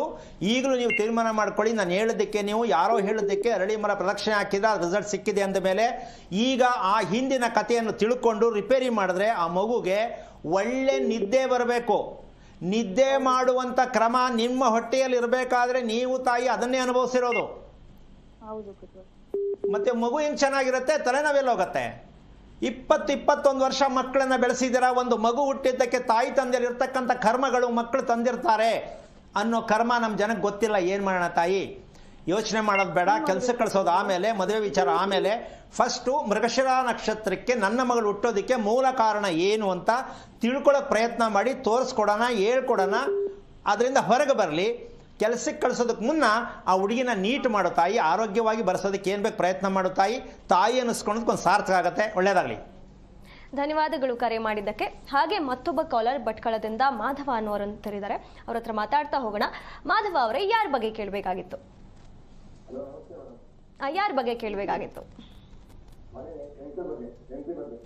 ಅವರ ನಕ್ಷತ್ರವನ್ನ ತಿಳಿಸಬಹುದಾ? ಗುರುಗಳಿಲ್ಲ ಇದ್ದಾರೆ, ಅವ್ರ ಹತ್ರ ಮಾತನಾಡಿ. ಹಲೋ ಗುರುಗಳೇ. ಗುರುಗಳೇ ನಾರಾಯಣ ಹೇಳಿ. ಏನ್ ನಿಮ್ ಶ್ರೀಮತಿ ಅವರ ವಿಚಾರ ಬೇಕಾ? ಹೌದು ಗುರುಗಳೇ. ನೀವೇನು ಓದಿದ್ರಾ? ನಾನು 5ನೇ ಕ್ಲಾಸ್ ಓದಿದೆ ಗುರುಗಳೇ. ನಿಮ್ಮ ಶ್ರೀಮತಿ ಅವರು ಎಷ್ಟು ಓದಿದ್ದಾರೆ? ಅವರು 3ನೇ ಕ್ಲಾಸ್. ವೆರಿ ಗುಡ್, ಒಳ್ಳೆ ಪೇರು. ಓಕೆ, ಎಷ್ಟು ವರ್ಷ ಆಯ್ತು ಮದುವೆ ಆಗಿ? ಮದುವೆ ಆಗಿ 22 ವರ್ಷ ಆಗಿದೆ. ಯಾವ ವಾರ ಮದುವೆ ಆಯ್ತು? ಶುಕ್ರವಾರ. ನೀವು ಹುಟ್ಟಿದ್ದು? ನಾವು ಹುಟ್ಟಿದ್ದು ಶನಿವಾರ. ಶನಿವಾರ? ಹೌದು ಗುರುಗಳೇ. ಓಕೆ, ದೊಡ್ಡವರೇ ನೋಡಿ ಮದುವೆ ಮಾಡಿದ್ರಾ? ನಾವು ಲವ್ ಮ್ಯಾರೇಜ್ ಮತ್ತೆ ದೊಡ್ಡವರು ನೋಡಿ ಅರೇಂಜ್. ಅಲ್ಲ, ಅದು ಮೊದಲು ಕತೆ ಹೇಳಿಯಪ್ಪ. ಲವ್ ಕಮ್ ಅರೇಂಜ್ ಅಂತಾರೆ. ಆಹಾ, ಏನು ನಮಗೆ ಯಾಮಾರಿಸ್ತಿರಲ್ಲ. ಒಟ್ಟಿನಲ್ಲಿ ಮೊದಲು ಇಷ್ಟಪಟ್ಟಿದ್ವಿ, ಆಮೇಲೆ ಅವ್ರು ಒಪ್ಪಿಸಿ ಮದುವೆ ಮಾಡ್ಕೊಂಡ್ವಿ ಅಲ್ಲ? ಹೌದು ಗುರು. ಹಾಂ, ಓಕೆ. ಮದುವೆಗೆ ಮುಂಚೆ ನಿಮ್ಮ ಶ್ರೀಮತಿಯವ್ರು ಇದ್ದಂಥ ಆರೋಗ್ಯ, ಮದುವೆ ನಂತರ ಆರೋಗ್ಯ ಹೇಗನ್ನಿಸ್ತು? ಸ್ಟಡಿ ಮಾಡಿದ್ರಿ? ಮದುವೆ ನಂತರನೇ ಆರೋಗ್ಯದಲ್ಲಿ ಗೊತ್ತಾಗಿದ್ದು? ಹೌದು. ನಿಮ್ಮ ಹೆಂಗಸರಿಗಿದೆಲ್ಲ ನಂಬಿಕೆ ಇದೆಯಾ? ತಿಳ್ಕೊಳ್ಳೋದು ಮಾಡೋದು ನಂಬಿಕೆ ಇದೆಯಾ? ಹೌದೌದು. ಓಕೆ, ನೀವಿಬ್ಬರು ಮಲಗಿದ್ರೆ ಫಸ್ಟ್ ನಿದ್ದೆ ಬರೋದು ಯಾರಿಗೆ? ನಿದ್ದೆ ಬರೋದು ಹೆಚ್ಚಾಗಿ ನನಗೆ. ಓಕೆ, ಅಂದರೆ ಎಷ್ಟು ಗಂಟೆ ಟೈಮ್ ಮೇಲೆ ನಿಮ್ಮ ಹೆಂಡತಿಗೆ ನಿದ್ದೆ ಬರುತ್ತೆ? ಅದು 11 ಗಂಟೆ ನಂತರ ನಿದ್ದೆ ಮಾಡ್ತಾರೆ. 9 ಗಂಟೆ ಊಟ ಮಾಡಿ ಮಲಗ್ಬಿಡ್ತೇವೆ. ಹಾಂ, ನೀವೆಷ್ಟೊತ್ತು ಮಲಗ್ತೀರಾ? ನಾನು ನೈಟ್ ಎಲ್ಲ ಡ್ಯೂಟಿ ಇದ್ದಾಗ, ನಮ್ದು ಮೀನುಗಾರಿಕೆ, ನಾವು ನೈಟ್ ಮಾಡ್ತೇವೆ, ಒಂದ್ಸಲ ಡೇ ಮಾಡ್ತೇವೆ. ರಾತ್ರಿ ಕೆಲಸನಾ? ರಾತ್ರಿ ಮಾಡ್ತೇವೆ, ಡೇ ಆದ್ಮೇಲೆ ಮಾಡ್ತೇವೆ ಮೀನುಗಾರಿಕೆ. ಓಕೆ, ನಿಮ್ಮ ಹೆಂಡ್ತಿನ ಒಂದು ಕೇಳ್ತೀನಿ, ಕೇಳೋಕ್ಕಾಗಲ್ಲ ಆದರೂ ಕೇಳ್ತೀನಿ. ನಿಮ್ಮ ಹೆಂಡ್ತಿನ ಫಸ್ಟು ಮುಖ ಭೇಟಿ ಅಂದರೆ ಮೊದಲನೇ ದರ್ಶನ, ನಿಮ್ಮ ಹೆಂಡತಿ ಮುಖ ನೋಡಿದ್ದು ನೆನಪಿದೆಯಾ? ಯಾವ ವಾರ? ಗೊತ್ತಿಲ್ಲ ಗುರುವೆ. ನಿಮ್ಮ ಹೆಂಡ್ತಿನ ಲವ್ ಮಾಡಿದ್ದು ಜ್ಞಾಪಕ ಇಟ್ಕೊಳ್ಳಿಲ್ಲ ಅಂದ್ರೆ ಹೆಂಗಪ್ಪ ಇದು ಕತೆ? ವಾರ ಗೊತ್ತಿಲ್ಲ. ಹೋಗ್ಲಿ, ಯಾವ ವಾರ ಅಂತ ನೋಡಿದ್ದು ಅಂತ ಗೊತ್ತಿಲ್ಲ? ಇಲ್ಲ ಗುರು. ಓಕೆ, ಈಗ ನಿಮ್ಮ ಶ್ರೀಮತಿಯವರ ನಿದ್ದೆಯಲ್ಲಿ ಕ್ವಾಲಿಟಿ ಇದೆ ಅಂತ ಅನ್ಕೊಂಡಿದ್ದೀರಾ? ಅದೇ ನಿದ್ದೆ ಒಂದ್ ದಿವಸ ನಿದ್ದೆ ಬರ್ತದೆ, ನಿದ್ದೆ ಬರೋದಿಲ್ಲ ಅಂತ. ಅಲ್ಲ, ಉಸಿರಾಡ್ತಕ್ಕಂಥದ್ದು ನಿದ್ದೆ ಮಾಡುವಾಗ ಮೂಗಲ್ಲ ಬಾಯಲ್ಲ ಗಮನಿಸಿದಿರಾ ಅಂದೆ? ಬಾಯಲ್ಲ, ಸ್ವಲ್ಪ ನೋಡಿ, ಈಗ ಲವ್ ಮಾಡಿದಾಗ ಇವೆಲ್ಲ ನೋಡಬೇಕಿತ್ತು. ನಿದ್ದೆ ಚೆನ್ನಾಗಿ ಮಾಡುವಂಥ ಲೆಕ್ಕದಲ್ಲಿ ಬಾಯಲ್ಲಿ ಉಸಿರಾಡ್ತಾರ. ಸುಮಾರು ಜನ ಮದುವೆ ಮಾಡ್ತಕ್ಕಂಥ ಅವ್ರ ವಿಷಯದಲ್ಲಿ, ಅಪ್ಪ ಅಮ್ಮ ಆಗಲಿ ಲವ್ ಆರ್ ಅರೇಂಜ್ ಏನೇ ಆಗಲಿ, ನಿದ್ದೆ ಮಾಡ್ತಕ್ಕಂಥದ್ದು ಉಸಿರಾಡಬೇಕಾದ್ರೆ ಬಾಯಲ್ಲಾಡ್ತಾರ ಮೂಗಲ್ಲಾಡ್ತಾರ ಅಂತ ಟೆಸ್ಟ್ ಮಾಡದೆ ಮದುವೆ ಮಾಡಬಾರ್ದು ಅಂತ ನಾನು ಹೇಳ್ತೀನಿ. ಈಗ ಹುಡುಗಿನ ಮೊದಲೇ ನಿದ್ದೆ ಮಾಡೋ ಜಾಗಕ್ಕೆ ಯಾರಪ್ಪ ಬಿಡ್ತಾರೆ ಅಂದರೆ ಲವ್ ಮಾಡ್ತೀರಲ್ಲ, ನೋಡ್ಬೇಕಲ್ಲ. ಲವ್ ಮಾಡೋದು ಗೊತ್ತೇ, ನೋಡ್ಬಾರ್ದೇನಮ್ಮ? ನೋಡ್ಬೇಕು. ಯಾಕೆಂದ್ರೆ ಹೇಳ್ತಾರೆ ನಾವು ಲವ್ ಮಾಡಿದ್ದೀವಿ, ಅಂಡರ್ಸ್ಟ್ಯಾಂಡಿಂಗ್ ಆಗದೆ. ಅಂಡರ್ಸ್ಟ್ಯಾಂಡಿಂಗ್ ಅಂತೆ, ಅದು ಯಾವ ಸ್ಟ್ಯಾಂಡಿಂಗೋ ನಂಗೆ ಗೊತ್ತಿಲ್ಲ. ಆ ಅಂಡರ್ಸ್ಟ್ಯಾಂಡಿಂಗ್ ಏನಾಯ್ತು? ಎಷ್ಟು ಜನ ಸಕ್ಸಸ್ ಆಗಿದ್ದಾರೆ ಲವ್ ಮಾಡಿ? ನೀವು ನಿಮ್ಮ ಹೆಂಡತಿಯ ನಿದ್ದೆಯನ್ನು ಸರಿಪಡಿಸುವುದೇ ನಿಮ್ಮ ಕೆಲಸ. ನೀವು ನೈಟು, ಅವ್ರಿಗೂ ನಿದ್ದೆ ಪ್ರಾಬ್ಲಮ್ಮು, ನೀವು ಸರಿ ಮಾಡೋಕ್ಕಾಗಲ್ಲ. ಜೀವನ ಎಲ್ಲ ಅನುಭವಿಸ್ಬೇಕಾಗತ್ತೆ. ಏನು ಮಾಡ್ತೀರಪ್ಪ? ಒಂದು ಡಿಸೈಡ್ಗೆ ಬರ್ಬೇಕು ನೀವು. ಏನು, ನಾವು ಲವ್ ಮಾಡೋದು ಮುಖ್ಯ ಅಲ್ಲ, ಜೀವನದಲ್ಲಿ ನೋವಿಲ್ಲದೆ ಬದುಕಬೇಕಲ್ಲ, ಏನು ಮಾಡೋದು ಅಂತ ನೀವಿಬ್ರು ಪ್ಲ್ಯಾನ್ ಮಾಡಿದ್ರೆ, ತಿಳ್ಕೊಳ್ಳೋಕೆ ಪ್ರಯತ್ನ ಮಾಡಿದ್ರೆ ಆಗತ್ತೆ. ಮಾಡೋಕ್ಕಾಗತ್ತಾ? ನಿಮ್ಮ ಹೆಂಡತಿ ನಂಬ್ತಾರ? ನಿಮ್ಮ ಹೆಂಡತಿ ನಂಬ್ತಾರ ಅಂದೆ? ಹಾಗಿದ್ಮೇಲೆ ಇವತ್ತೇ ಡಿಸೈಡ್ ಮಾಡಿ, ನಾವಿಬ್ಬರು ತಿಳ್ಕೊಂಬಿಡ್ಬೇಕು. ಏನು ನಿದ್ದೆ ಊಟದ ವಿಚಾರದಲ್ಲಿ ನಮ್ಮ ಎಚ್ಚರಿಕೆ ಏನು ತಗೊಳ್ಳೋಣ, ತಗೊಂಡ ಮೇಲೆ ಎಲ್ಲವೂ ಸರಿ ಮಾಡ್ಕೊಳ್ಳೋಣ ಅಂತಕ್ಕಂಥ ಪ್ರಯತ್ನಕ್ಕೆ ಹೋದರೆ ಅನುಕೂಲ ಆಗುತ್ತೆ. ಯೋಚನೆ ಮಾಡಬೇಡಿ, ಭಯ ಬೀಳಬೇಡಿ. ಇವತ್ತು ಸಂಜೆಗೆ ಅಥವಾ ನಾಳೆ ಬೆಳಿಗ್ಗೆ ಒಂದು ದೇವಸ್ಥಾನಕ್ಕೆ, ಅಂದರೆ ನಾಳೆ ಹೋದರೆ ಲಕ್ಷ್ಮೀ ದೇವಸ್ಥಾನ, ಇವತ್ತು ಹೋದರೆ ರಾಘವೇಂದ್ರ ಶಿವನ ದೇವಸ್ಥಾನಕ್ಕೆ ಹೋಗಿ ಒಂದು ಪ್ರಾರ್ಥನೆ ಮಾಡಿ, ಭಗವಂತ ನಮಗೆ ಹೋಗಿ ತಿಳ್ಕೊಳಕ್ಕೊಂದು ದಾರಿ ತೋರಿಸಪ್ಪ ಅಂತ ದೇವ್ರ ಹತ್ರ ನೀವು ಹೋಗಿ ಪ್ರಾರ್ಥನೆ ಮಾಡ್ಕೋಬೇಕು. ಇದು ಮಾಡ್ಕೊಳ್ಳಿ, ಆದಷ್ಟು ಬೇಗ ಒಳ್ಳೆಯದಾಗಲಿ. ಹೇಳ್ಕೊಡೋಣ. ಧನ್ಯವಾದಗಳು ಕರೆ ಮಾಡಿದ್ದಕ್ಕೆ ಗುರುಗಳೇ. ಅದೇ ರೀತಿಯಾಗಿ ಶಿವಮೊಗ್ಗದಿಂದ ಇಂದ್ರಮ್ಮ ಅಂತ ಹೇಳಿ ಕರೆ ಮಾಡಿದ್ದಾರೆ. ಇಂದ್ರಮ್ಮ ಅವರೇ, ಯಾರ ಬಗ್ಗೆ ಕೇಳಬೇಕಾಗಿತ್ತು? ನಮ್ಮ ಮನೆಯವ್ರ ಬಗ್ಗೆ ಕೇಳಬೇಕಾಯ್ತು ಮೇಡಮ್. ಅವ್ರು ಹುಟ್ಟಿದ ನಕ್ಷತ್ರವನ್ನ ತಿಳಿಸಬಹುದಾ? ಸ್ವಾತಿ ನಕ್ಷತ್ರ. ತಮ್ಮ ಸಮಸ್ಯೆ ಏನಿದೆ ಗುರುಗಳಿಲ್ಲೇ ಇದೆ, ಮಾತನಾಡಿ. ನಮಸ್ತೆ. ನಮಸ್ತೆ ಗುರುಜಿ. ನಾರಾಯಣ, ಯಾರು ಸ್ವಾತಿ ನಕ್ಷತ್ರ? ನಮ್ಮ ಮನೆಯವ್ರ ಸರ್ ಯಾಕೋ ಸ್ವಲ್ಪ ಆರಾಮ ಇರೋದಲ್ಲ ಸರ್. ಒಂದ್ 25ನೇ ವರ್ಷ. ಯಾರಿಗೆ 25? ಅವ್ರಿಗೆ 25ನೇ ವರ್ಷ? ಮದುವೆ ಆಗಿ 25ನೇ ವರ್ಷ? ಮದುವೆ ಆಗಿ 25ನೇ ವರ್ಷ ಶುರು ಆಯ್ತು ಸರ್. 25 ವರ್ಷ ಆತ್ ನಮ್ದು. 26ನೇ ವರ್ಷಕ್ಕೆ ಬಿಟ್ಟು ಇದಕ್ಕ ಮಾರ್ಚ್ ತಿಂಗಳ 18ಕ್ಕೆ. ನಿಮ್ಮ ಹ್ಞೂನ್ರಿ, 26ಕ್ಕೆ ಬಿದ್ದ ಸರ್. ಸರಿ, ಆಯ್ತು. ನಿಮ್ಮ ಯಜಮಾನ್ರಿಗೆ ವಯಸ್ಸೆಷ್ಟು? ಈಗ 68 ಸರ್. ಓಕೆ. ನಿಮ್ಮ ಮನೆ ಎಷ್ಟು ವರ್ಷದ್ದು? ನಮ್ಮ ಮನೆ ಬಹಳ ವರ್ಷ ಸರ್. ಬಹಳ ವರ್ಷ ಅಂದ್ರೆ ಎಷ್ಟು ವರ್ಷ? ಏನ್ ಎಷ್ಟು ಹೊತ್ತಾಗೈತೆನ ಹಳೆ ಮನೆ ಸರ್, ಅವ್ರು ನಮಗೆ ಮನೆ ಜಾಗ ಮಾಡ್ಕೊಡ್ತಾ ಇಲ್ಲ, ನಾವ್ ಮನೆ ಕಟ್ಟಕ್ ಆಗ್ತಾ ಇಲ್ಲ. ಅದೇ ಬಂದ್ರ ಕಡೆಯಿಂದ ಬಹಳ ನಾವು ಅನುಭವಿಸ್ತಾ ಇದ್ದೇವೆ ಸರ್. ಅಲ್ಲ, ನಿಮ್ಗೆ ಸೈಟು ಸಿಕ್ಕಲ್ಲ, ಮನೆನೂ ಕಟ್ಟಕ್ಕಾಗಲ್ಲ, ಅದೇಂಗ್ ಕಟ್ಬಿಡ್ತೀರಾ ನೀವು? ಹುಟ್ಟರದ ನಿಮ್ಮ ಯಜಮಾನ ಸ್ವಾತಿ ನಕ್ಷತ್ರದಲ್ಲಿ, ಅದೇಂಗ್ ಮನೆ ಸಿಕ್ಬಿಡತ್ತೆ? ಸಿಗಲ್ಲ. ಅದೇ ಹೇಳ್ಬೇಕಪ್ಪ ನೀವಲ್ಲ. ಅಲ್ಲ, ಹೇಳೋದಲ್ಲ. 20 ವರ್ಷ ಮದುವೆ ಮಾಡ್ಕೊಂಡಾಗದೆ, 60 ವರ್ಷ ನಿಮ್ಮ ಯಜಮಾನ್ರಿಗಾಗದೆ, ಇನ್ನು ಸರ್ ಮಾಡೋದು ಎಲ್ಲಿ ಬಂತು? ಈಗ ಮನೆಯಲ್ಲಿ ಎಷ್ಟು ಜನ ಅಂದ್ರೆ ಸತ್ತಿರೋರ್ ಫೋಟೋ ಯಾವ್ದು ಇಟ್ಟಿದ್ದೀರಾ? ಯಾರು ಇಲ್ಲ ಸರ್. ಓಕೆ, ಸತ್ತೋರ್ಗೆ ಏನಾದ್ರು ಮಾಡ್ತೀರಾ ಹೋಗ್ಲಿ? ಮಾಡ್ತೇವೆ ಸರ್. ಅದ ನಮ್ಮ ಅತ್ತಿ ಯಜಮಾನ ನಮ್ಮ ಮಾವರಷ್ಟ ತೀರ್ಕೊಂಡಿದ್ದ, ಅಷ್ಟ ಮಂದಿ ಯಾರು ತೀರ್ಕೊಂತಲ್ಲ ಮನೆ. ಅಲ್ಲಮ್ಮ, ತೀರ್ಕೊಂಡಿರೋರಿಗೆ ಮಾಡಿದ್ಯಾ ಅಂತ ಕೇಳ್ತೀನಿ, ತೀರ್ಕೊಂಡಿಲ್ಲ ಅಂತ ಇನ್ನು ಮುಂದೆ ಅಡ್ವಾನ್ಸ್ ಬೇಡ. ತೀರ್ಕೊಂಡಿರೋರು ಮಾಡೋಕ್ಕಾಗಿದೆ ನಿಮ್ಮ ಕೈಲಿ ಎಂದೆ? ನಾವ್ ಈಗ ಮಾಡೋದಲ್ಲ, ಅವಾಗ ಸ್ಥಿತಿ ಅಂತ ಮಾಡ್ತಾರೆ ನೋಡ್ರಿ ಸರ್, ಅದನ್ನ ಮಾಡಿದ್ವಿ. ಅದೇ ಎಡೆ ಇಕ್ಕೋದು. ಎಡೆ ಇಕ್ಬಿಟ್ಟು ನೀವು ಎಡೆ ಹಾಕೊಳ್ಳೋದೆ ಅಷ್ಟೇ ಜೀವನ ಎಲ್ಲ. ಅಮ್ಮ, ಅದರಿಂದ ಹೊರಗೆ ಬಾ ತಾಯಿ, ಮೊದಲು ಕರೆಕ್ಟಾಗಿ ತಿಳ್ಕೊ ಅದನ್ನು. ಯಾಕೆ ಅಂದರೆ ಎಲ್ರಿಗೂ ಒಳ್ಳೆ ಹುಡುಗಿ ಬೇಕು, ಮದುವೆಗೆ ಹುಡುಗ ಬೇಕು, ಒಳ್ಳೆ ಸೈಟ್ ಬೇಕು, ಒಳ್ಳೆ ಮನೆ ಬೇಕು. ಆದರೆ ಜನ್ಮ ಕೊಟ್ಟವ್ರಿಗೆ ಏನು ಋಣ ತೀರಿಸಬಾರ್ದು. ಅದು ಹೆಂಗೆ ಸಿಕ್ಬಿಡುತ್ತೆ? ಇದಕ್ಕೆ ಅಲೆಮಾರಿ ಜೀವನ ಅಂತಾರೆ. ಹಿರಿಯರ ಆಶೀರ್ವಾದ ಇಲ್ಲದೆ ಇರುವ ಕುಟುಂಬಕ್ಕೆ ಅಲೆಮಾರಿಗಳು ಅಂತಾರೆ. ಎಷ್ಟು ಕೋಟಿ ರೂಪಾಯಿ ಇದ್ರೂ ಪ್ರಯೋಜನ ಇಲ್ಲ, ಎಷ್ಟೇ ಓದಿದ್ರೂ ಸರಿಯಾಗಿ ಕೆಲಸ ಸಿಕ್ಕಲ್ಲ. ಅಲೆಮಾರಿಗಳು, ಅಲ್ಲಿ 3 ದಿನ ಇಲ್ಲಿ 3 ದಿನ, ಮದುವೆಗಳು ಚೇಂಜು, 1, 2, 3 ಚೇಂಜ್ ಮಾಡ್ಕೊಂಡು ಮದುವೆಗಳು ಮಾಡ್ಕೊಳ್ಳೋದು. ಒಂಥರ ಪ್ರಾಣಿ ವರ್ಗದಂಗೆ ನಡೆಯುತ್ತೆ ಫ್ಯಾಮಿಲಿ, ಮನುಷ್ಯ ವರ್ಗದಂಗೆ ನಡೆಯಲ್ಲ. ಯಾಕೆ ಅಂದರೆ ಹಿರಿಯರ ಆಶೀರ್ವಾದ ಇಲ್ಲದಿದ್ದಾಗ ಯಾವ ದೇವರು ನಿಮ್ಮನ್ನು ಕಾಪಾಡಲ್ಲ. ಇದನ್ನ ಪ್ರತಿಯೊಬ್ಬರು ತಿಳ್ಕೋಬೇಕು. ದೇವರು ನಿಮ್ಮನ್ನು ಕಾಪಾಡಕ್ಕೆ ಎಲ್ಲೂ ಇಲ್ಲ. ನಿಮ್ಮನ್ನ ಕಾಪಾಡಬೇಕಾದ್ರು ನಿಮಗೆ ಜನ್ಮ ಕೊಟ್ಟವರು ಅಷ್ಟೇ ನಿಮ್ಮನ್ನು ಕಾಪಾಡಬೇಕೇ ಹೊರತು ದೇವರಿಂದೇ ಬೀಳೋರು ಹುಚ್ಚಿಟ್ಕೊಳ್ಳುತ್ತೆ. ನಮ್ಮ ಜನ ಅದನ್ನೇ ಮಾಡ್ತಿರೋದು. ನಾನು ಈ ದೇವ್ರು ಮಾಡ್ತೀನಿ, ನಾನು ಈ ದೇವ್ರು ಮಾಡ್ತೀನಿ. ದೇವರೆಲ್ಲೂ ಇಲ್ಲ. ಸತ್ತವರನ್ನೇ ನಾವು ದೇವರನ್ನಾಗಿ ಗುರುತಿಸ್ಕೋಬೇಕು.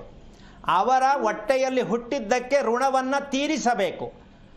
ಆಮೇಲೆ ದೇವಸ್ಥಾನಕ್ಕೆ ಹೋಗದೇ ಇರು, ನೀವು ದೇವ್ರು ಮಾಡದೇ ಇರು, ನಿಮ್ಗೆ ದೇವ್ರು ಬಂದು ಏನೂ ಕೇಳಲ್ಲ ನನಗೆ ಮಾಡುವಂತ.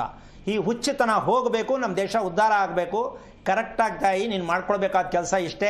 ಸ್ವಾತಿ ನಕ್ಷತ್ರಕ್ಕೆ ನಮ್ಮ ಯಜಮಾನರ ಹೊಟ್ಟೆ ರಿಪೇರಿ ಮಾಡಬೇಕು. ಹೊಟ್ಟೆಯಲ್ಲಿರುವಂಥ ವಿಚಾರ ಹೇಳ್ತಾ ಹೋದರೆ 3 ಗಂಟೆ ಟೈಮ್ ಆಗತ್ತೆ. ಅಮ್ಮ, ಅರ್ಥ ಆಯ್ತಾ? ಹೊಟ್ಟೆಯಲ್ಲಿ ತಲೆಯ ಹೂನಮ್ಮ, ಹೊಟ್ಟೆ ಚೆನ್ನಾಗಿಲ್ಲದೆ ತಲೆನೋವು ಬರೋದು, ಕಾಲು ನೋವು ಬರೋದು. ಹೊಟ್ಟೆ ಚೆನ್ನಾಗಿಲ್ಲದಿದ್ದಾಗ ಕಾಲು ನೋವು, ತಲೆನೋವು ಕಟ್ಟಿಟ್ಟ ಬುತ್ತಿ. ನಿಮಗೆ ಯಾವ ಮೆಡಿಸಿನ್ ತಗೊಂಡ್ರು ವರ್ಕ್ ಆಗಲ್ಲ. ಹೊಟ್ಟೆಯನ್ನು ಸರಿಯಾಗಿ ಇಟ್ಕೋಬೇಕಂತ ಯಾರಿಗೂ ಗೊತ್ತಿಲ್ಲ. ಇದು ಪುಸ್ತಕದಲ್ಲಿ ಬರೋದಿಲ್ಲ. ಮೇಲ್ ಸೆಂಟ್ ಹಾಕೊಳ್ಳೋದಲ್ಲ, ಹೊಟ್ಟೆ ಚೆನ್ನಾಗಿ ಇಟ್ಕೊಳ್ಳೋಕೆ ಗೊತ್ತಿರಬೇಕಲ್ಲ. ಗೊತ್ತಿಲ್ಲ. ಅಮ್ಮ, ದೀಪಾವಳಿ ಮಾಡ್ತೇವೆ ಹಿರಿಯರಿಗೆ ಅಂತ, ನಮ್ಮ ಮಾವರಿಗೆ. ಅಮ್ಮ, ನೀನು ಮಾಡ್ತಿರೋದು ಎಡೆ ಹಾಕೋ ತಾಯಿ. ಎಡೆ ಹಾಕೊಂಡ್ರೆ ಏನೂ ಆಗಲ್ಲ. ನಾವು ಎಡೆ ಹಾಕಬೇಕಾಯ್ತೆ ಜೀವನ ಎಲ್ಲ. ಅದೆಲ್ಲ ಬಿಡಿ ಕೆಟ್ಟ ಅಭ್ಯಾಸಗಳನ್ನ. ಏನು ಅಂದರೆ ಎಡೆ ಹಾಕೋದು ತಪ್ಪಲ್ಲ. ಯಾವ ರೀತಿಯಲ್ಲಿ ಏನನ್ನ ಮಾಡಿ ಎಡೆ ಹಾಕಬೇಕು ಅಂತ ತಿಳ್ಕೊಬೇಕಲ್ಲ. ನಮ್ಮ ಅಪ್ಪ ಅದೇ ಮಾಡ್ದ, ನೀವು ಅದೇ ಮಾಡಿದ್ರೆ ಹಂಗೆ ಅನುಭವಿಸ್ಬೇಕಾಗತ್ತೆ. ಒಳ್ಳೇದಾಗಲಿ, ಫಸ್ಟ್ ತಿಳ್ಕೊಳ್ಳಿ. ಎಡೆ ಹಾಕೋದು ಕ್ರಮ ಏನು, ಹೇಗೆ ಹಾಕಬೇಕು, ಯಾವ ರೀತಿ ಮಾಡಬೇಕು ತಿಳ್ಕೊಳ್ಳಿ ಮೊದಲು. ಒಳ್ಳೇದಾಗಲಿ. ಧನ್ಯವಾದಗಳು ಕರೆ ಮಾಡಿದ್ದಕ್ಕೆ. ಗುರುಗಳೇ, ಈ ವಿಷಯದ ಬಗ್ಗೆ ಮತ್ತಷ್ಟು ಮಾತಾಡ್ತಾ ಹೋಗೋಣ ಒಂದು ಪುಟ್ಟ ವಿರಾಮದ ನಂತರ.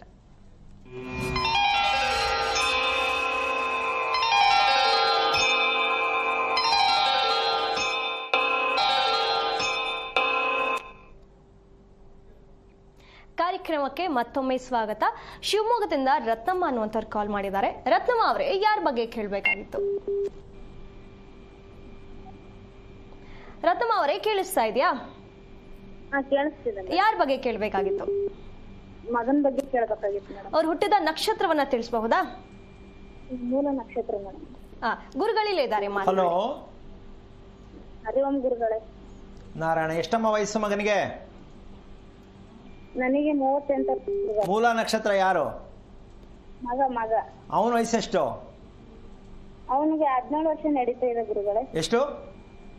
17 ವರ್ಷ ನಡೀತಾ ಇದೆ. ಓಕೆ, ಏನಾಗ್ಬೇಕಿತ್ತಮ್ಮ ಅವನ ಬಗ್ಗೆ? ಅದೇ ಗುರುಗಳೇ, ಅವನ ಬಗ್ಗೆ ಒಂಚೂರು ತಿಳ್ಕೊಬೇಕಾಗಿತ್ತು. ಒಂಚೂರು ಅಂದ್ರೆ ಏನು? ಯಾವುದು? ಏನ್ ಗುರುಗಳೇ? ಒಂಚೂರು ಅಂದ್ರೆ ಯಾವ್ದಮ್ಮ ತಿಳ್ಕೊಬೇಕು? ಒಂಚೂರು ಅಂದ್ರೆ ಯಾವ್ದು ತಿಳ್ಕೊಬೇಕಿತ್ತು? ತುಂಬಾ ಆಟ ಮಾಡ್ತಾನೆ, ಹೇಳಿದ್ ಮತ್ತೆ ಕೇಳಲ್ಲ. ಮಕ್ಕಳು ತಾನೇ ಆಟ ಮಾಡೇ ಮಾಡ್ತಾರೆ. ಆಮೇಲೆ ಇನ್ನೇನು? ಆಮೇಲೆ ಅವ್ನ್ ಮಾಡ್ತಾನೆ ಗುರುಗಳೇ, ತಂದೆ ತಾಯಿ ಮತ್ತೆ ಕೇಳಲ್ಲ.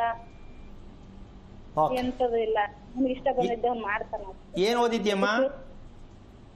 ಗುರುಗಳೇ ಏನು ಓದಿದ್ಯಾ ಅಂದೆ. ಇಲ್ಲ ಗುರುಗಳೇ, ಓದಿಲ್ಲ ನಾವು. ಅವಾಗಿನ ಇದ್ರಲ್ಲಿ ಎಷ್ಟು ವರ್ಷ ಆಯ್ತು ಮದುವೆ ಆಗಿ? ವರ್ಷ ನನಗೆ ಮದ್ವೆಗೆ 21 ವರ್ಷ ಆಯ್ತು. ನಿಮ್ಮ ಯಜಮಾನ್ರು ಏನ್ ಮಾಡ್ತಾರೆ? ಅವ್ರು ವ್ಯವಸಾಯ ಕೆಲಸ ಮಾಡ್ತಾರೆ ಗುರುಗಳೇ. ಮನೆ ಎಷ್ಟು ವರ್ಷದ್ದು? ಮನೆ ಒಂದ್ 35 ಗುರುಗಳೇ, ಅದನ್ನೇ ರಿಪೇರಿ ಮಾಡ್ತಿದೀವಿ. ಅಂದ್ರೆ ಅದನ್ನ ಒಡೆದಾಕದ್ ಕಟ್ಟಿದ್ರ ಅಥವಾ ಅದೇ ಇರೋದ್ರ ರಿಪೇರಿ ಮಾಡಿದ್ರ?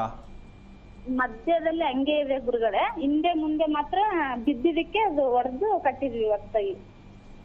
ಯಾವ ದಿಕ್ಕಿಗೆ ರಸ್ತೆ ಇದೆ, ಬಾಗಿಲಿದೆ? ಅದನ್ನೇ ಮಾಡ್ತಿದೀವಿ. ಹಾ, ಹಳೆ ಮನೆನೇ ರಿಪೇರಿ ಮಾಡ್ತಿದೀವಿ. ಸರಿ, ನಮ್ಮ ಬಾಗಿಲು ಯಾವ ದಿಕ್ಕಿಗಿದೆ, ರಸ್ತೆ ಯಾವ ದಿಕ್ಕಿದೆ? ಬಾಗಿಲು ಪೂರ್ವ ದಿಕ್ಕಿಗಿದೆ ಗುರುಗಳೇ, ರಸ್ತೆನೂ ಪೂರ್ವನೇ ಇದೆ. ಒಂದೇ ಬಾಗಲಾ? ಇಲ್ಲ ಗುರುಗಳೇ, 2 ಬಾಗಿಲಿದೆ. ಇನ್ನೊಂದು ಬಾಗಿಲು ಯಾವ ದಿಕ್ಕಿದೆ? 2 ಸೇಮ್ ಒಂದೇ ಲೈನ್ ಅಲ್ಲಿ ಇರೋದು ಗುರುಗಳೇ. 2 ಪೂರ್ವಕ್ಕೆ ಇಟ್ಟಿದ್ದೀರಾ? ಹಾ 2 ಬಾಗಿಲು ಪೂರ್ವಕ್ಕೆ ಇದೆ ಗುರುಗಳೇ. ಹಿಂದ್ಗಡೆದು ಇತ್ಲ ಕಡೆ ಹೋಗೋಕೆ ಅದು ಬೇರೆ ಉದ್ದಕ್ಕೆ ಹಂಗೆ ಲೈನ್ ಆಗಿದೆ. 3 ಬಾಗಿಲು ಇರೋದು. ಇನ್ನೂ ಒಂದು ಬಾಗಿಲು ಇದೆಯಾ? 3 ಬಾಗಿಲು? ಹಾ ಗುರುಗಳೇ, ಅದು ಇತ್ಲ ಕಡೆ ಹೋಗೋದಕ್ಕೆ ಬೇರೆ ಬಾಗಿಲು. ಇತ್ಲು ಯಾವ ಕಡೆ ಇರೋ, ದಕ್ಷಿಣಕ್ಕ ಪಶ್ಚಿಮಕ್ಕ?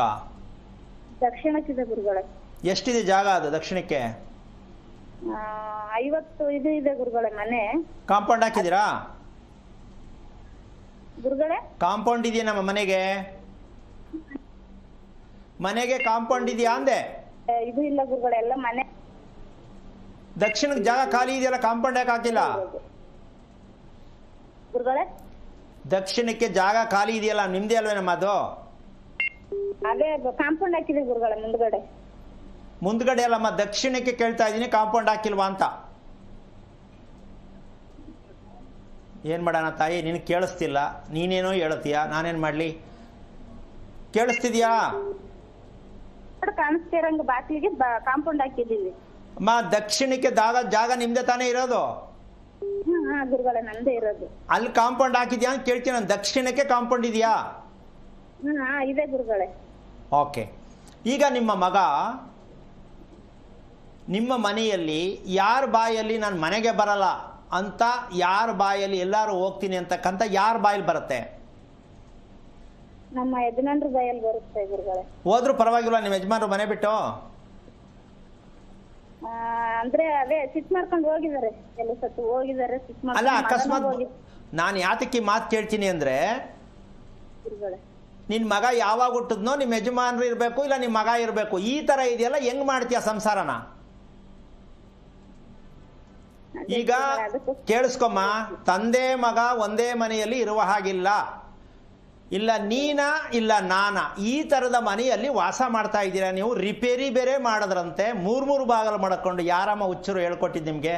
ತಾಯಿ, ಮಕ್ಕಳು ಹೇಳದ ಮಾತು ಕೇಳಲ್ಲ ಅಂತ ಕತೆ ಹೇಳ್ತೀರಾ, ಕಂಪ್ಲೇಂಟ್ ಹೇಳ್ತೀರಾ ಹೊರ್ತು ವಾಸದ ಮನೆನ ಕರೆಕ್ಟಾಗಿ ಇಟ್ಕೋಬೇಕು ಅಂತಕ್ಕಂಥ ಪ್ರಜ್ಞೆ ಇಲ್ಲದೆ ಯಾಕೆ ಮದುವೆ, ಯಾತಕ್ಕೆ ಮಕ್ಕಳು ಬೇಕು ಹೇಳಿ? ಹಾ ಏನಮ್ಮ, ಇದು ಒಂದು ಬದುಕ? ಅರ್ಥವಿಲ್ಲದ ಬದುಕು. ಇದೆಲ್ಲ ತಿಳ್ಕೋಬೇಕು ತಾಯಿ. ಮಕ್ಕಳ ಮೇಲೆ ಕಂಪ್ಲೇಂಟ್ ಹೇಳೋದಲ್ಲ, ಗಂಡನ ಮೇಲೆ ಕಂಪ್ಲೇಂಟ್ ಹೇಳೋದಲ್ಲ, ಗಂಡ ಹೆಂಡತಿ ಮೇಲೆ ಕಂಪ್ಲೇಂಟ್ ಹೇಳೋದಲ್ಲ. ಪಾಪ ನೀನೇನ್ ಮಾಡೋಕ್ಕಾಗತ್ತೆ? ನಿಮ್ಮ ಯಜಮಾನ್ರಿಗೆ ಇದೆಲ್ಲ ನಂಬಿಕೆ ಇದೆಯಾ? ಮತ್ತೆ ಯಾಕೆ ತಿಳ್ಕೊಂಡಿಲ್ಲ? ಮಗು ಹುಟ್ಟಿದಾಗ ಮೂಲಾ ನಕ್ಷತ್ರಕ್ಕೆ ಹುಟ್ಟಿದೆ, ನಮ್ಮ ವಂಶಕ್ಕೆ ಏನೋ, ಅಪ್ಪನಿಗೇನೋ, ಅಮ್ಮನಿಗೇನೋ, ತಾತನಿಗೇನೋ, ಅಜ್ಜಿಗೇನೋ, ಇದರಲ್ಲಿ ಒಂದು ರಿಸಲ್ಟ್ ಕೇಳ್ತೀನಿ. ನಿಮ್ಮ ಮನೆಯಲ್ಲಿ ಅಪ್ಪ ಅಮ್ಮ, ನಿಮ್ಮ ಗಂಡನ ಮನೆಯಲ್ಲಿ ಅಪ್ಪ ಅಮ್ಮ, ಇದರಲ್ಲಿ ಯಾರು ಅಕಸ್ಮಾತ್ ಆಗಿ ಹೋಗಿದ್ದು? ಗುರುಗಳೇ, ನಮ್ಮ ತವ್ರ ಮನೇಲಿ ಫಸ್ಟ್ ನಮ್ಮ ಅಪ್ಪಾಜಿನೇ ಹೋಗಿದ್ದು. ಆವಾಗಲೇ ತಿಳ್ಕೋಬೇಕಿತ್ತು. 5 ಜನಕ್ಕೆ ಸಮಸ್ಯೆ ಇದೆ. ಅದು ಹೆಂಡತಿ ಅಂದ್ರೆ ತಾಯಿಯ ತಂದೆ ತಾಯಿ ಅಂದ್ರೆ ನಿಮ್ಮ ಅಪ್ಪ ಅಮ್ಮ, ಪ್ಲಸ್ ನಿಮ್ಮ ಗಂಡನ ಅಪ್ಪ ಅಮ್ಮ, ಪ್ಲಸ್ ನಿನ್ನ ಒಡ ಹುಟ್ಟಿದ ಸಹೋದರ. 5 ಜನದಲ್ಲಿ ಯಾರು ಬೀಳುತ್ತೋ ಗೊತ್ತಿಲ್ಲ, ಯಾವ ಟೈಮಲ್ಲಿ ಬೀಳುತ್ತೋ ಗೊತ್ತಿಲ್ಲ.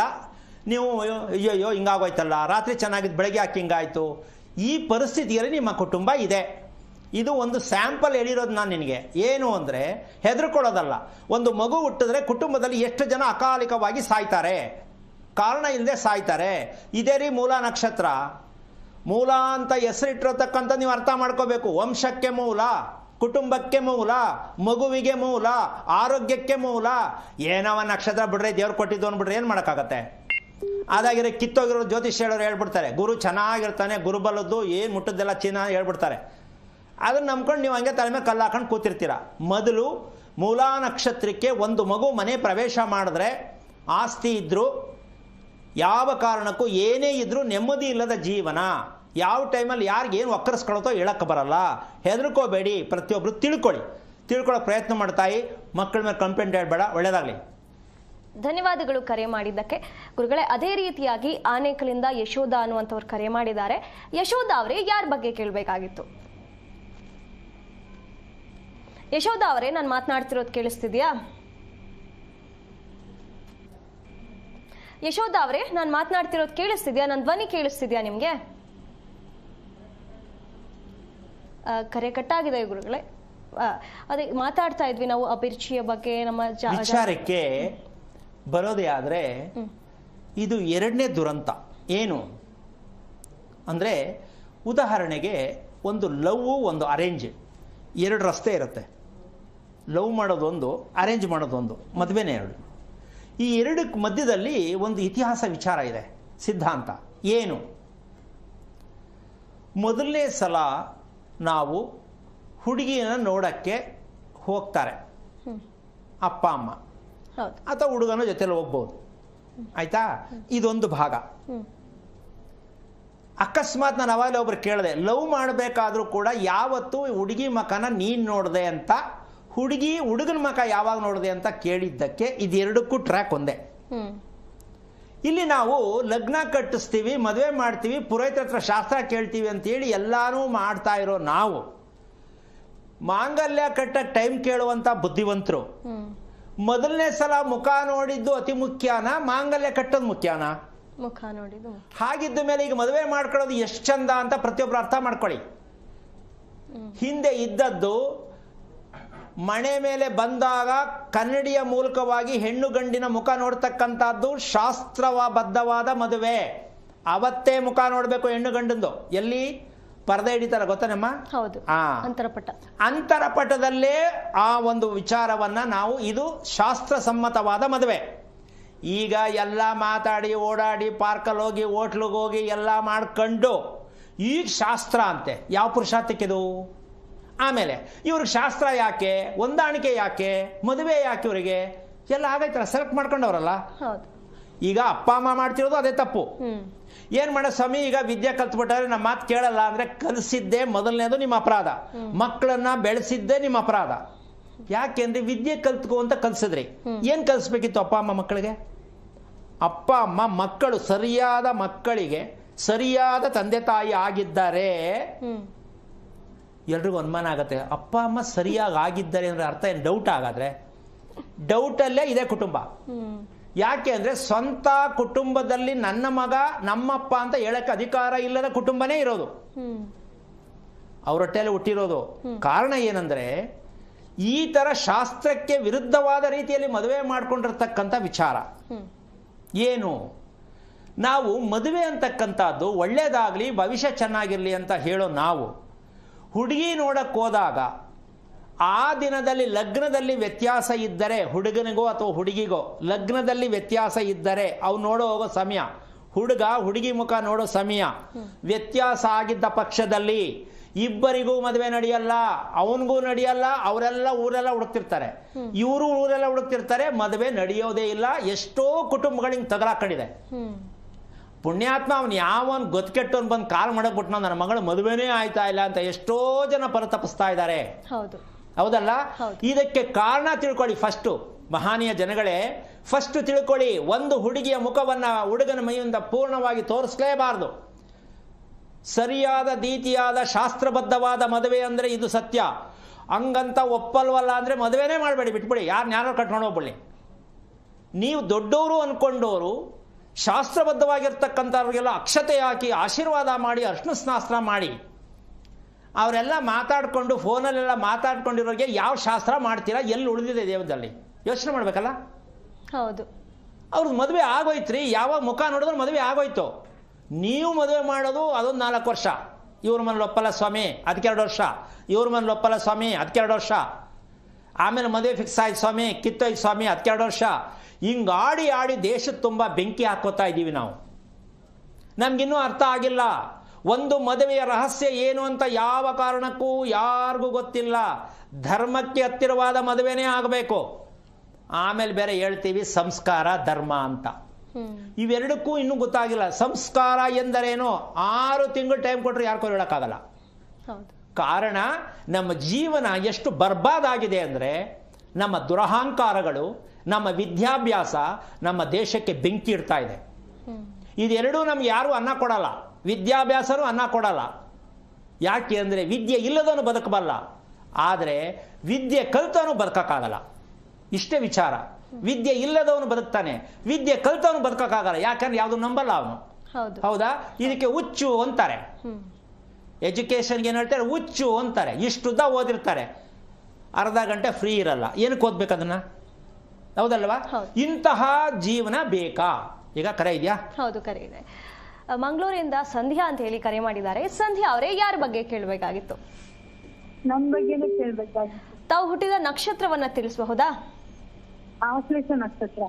ಗುರುಗಳಿಲ್ಲೇ ಇದ್ದಾರೆ, ಮಾತನಾಡಿ. ಹಲೋ, ನಮಸ್ತೆ ಗುರುಗಳೇ. ನಾರಾಯಣ. ಯಾರು ಆಶ್ಲೇಷ ನಕ್ಷತ್ರ? ನಾನು ಸಂಧ್ಯಾ ಅಂತೇಳಿ. ನಂದೇ. ಎಷ್ಟಮ್ಮ ವಯಸ್ಸು? ನಂಗೆ ಇವಾಗ 33. ಏನು ಓದ್ತಾ ಇದೆಯಾ?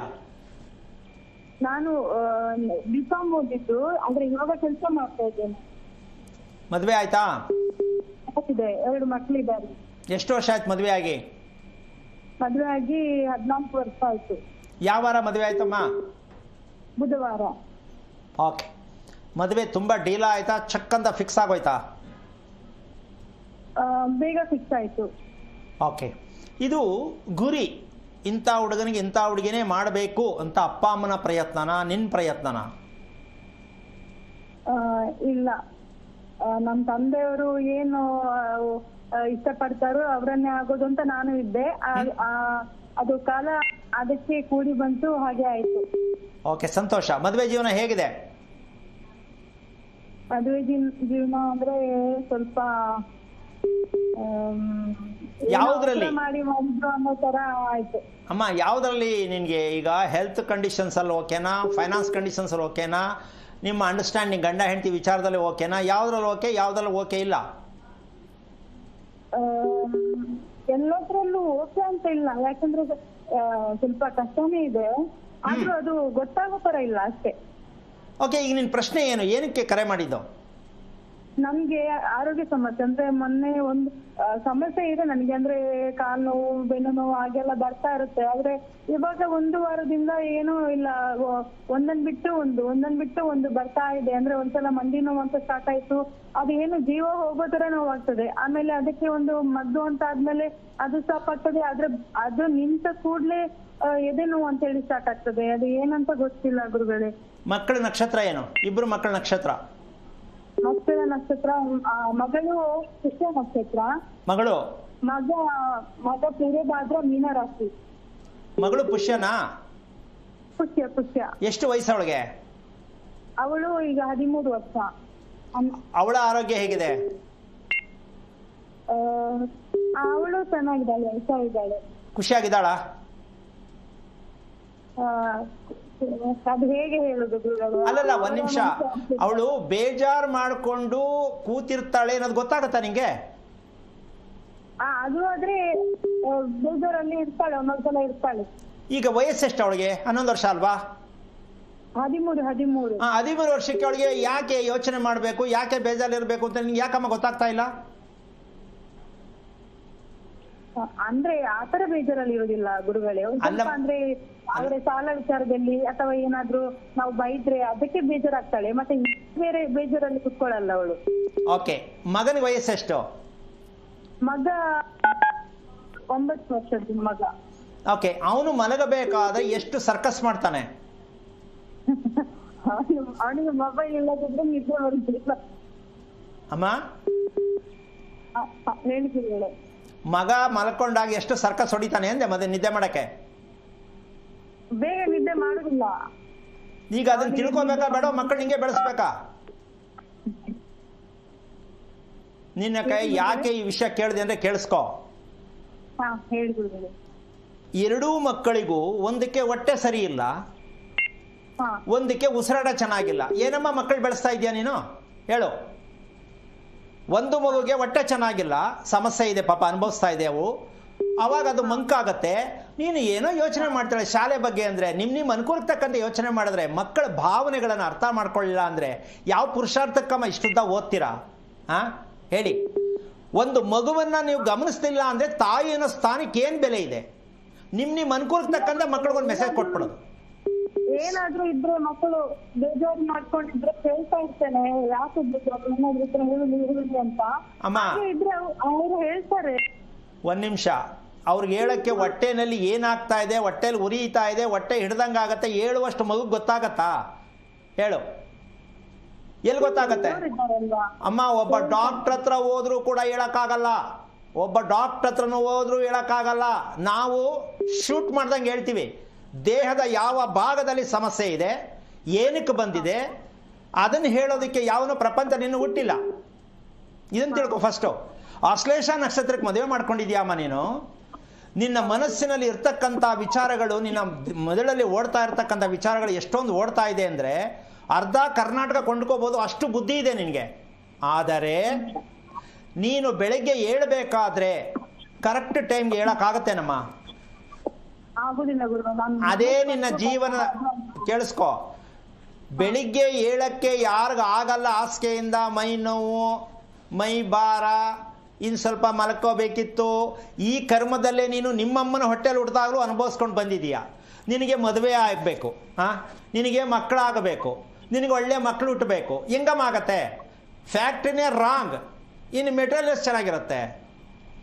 ನೀನು ಕೆಟ್ಟಿರುವ, ತಿಳಿಯದೇ ಇರುವ ಕಾರಣದಿಂದಾಗಿ ಮದುವೆ ಮಾಡ್ಕೊಂಡಿರ್ತಕ್ಕಂಥ ಕರ್ಮದ ಫಲ ಅಂತ ಅನ್ಕೋಬೇಡ.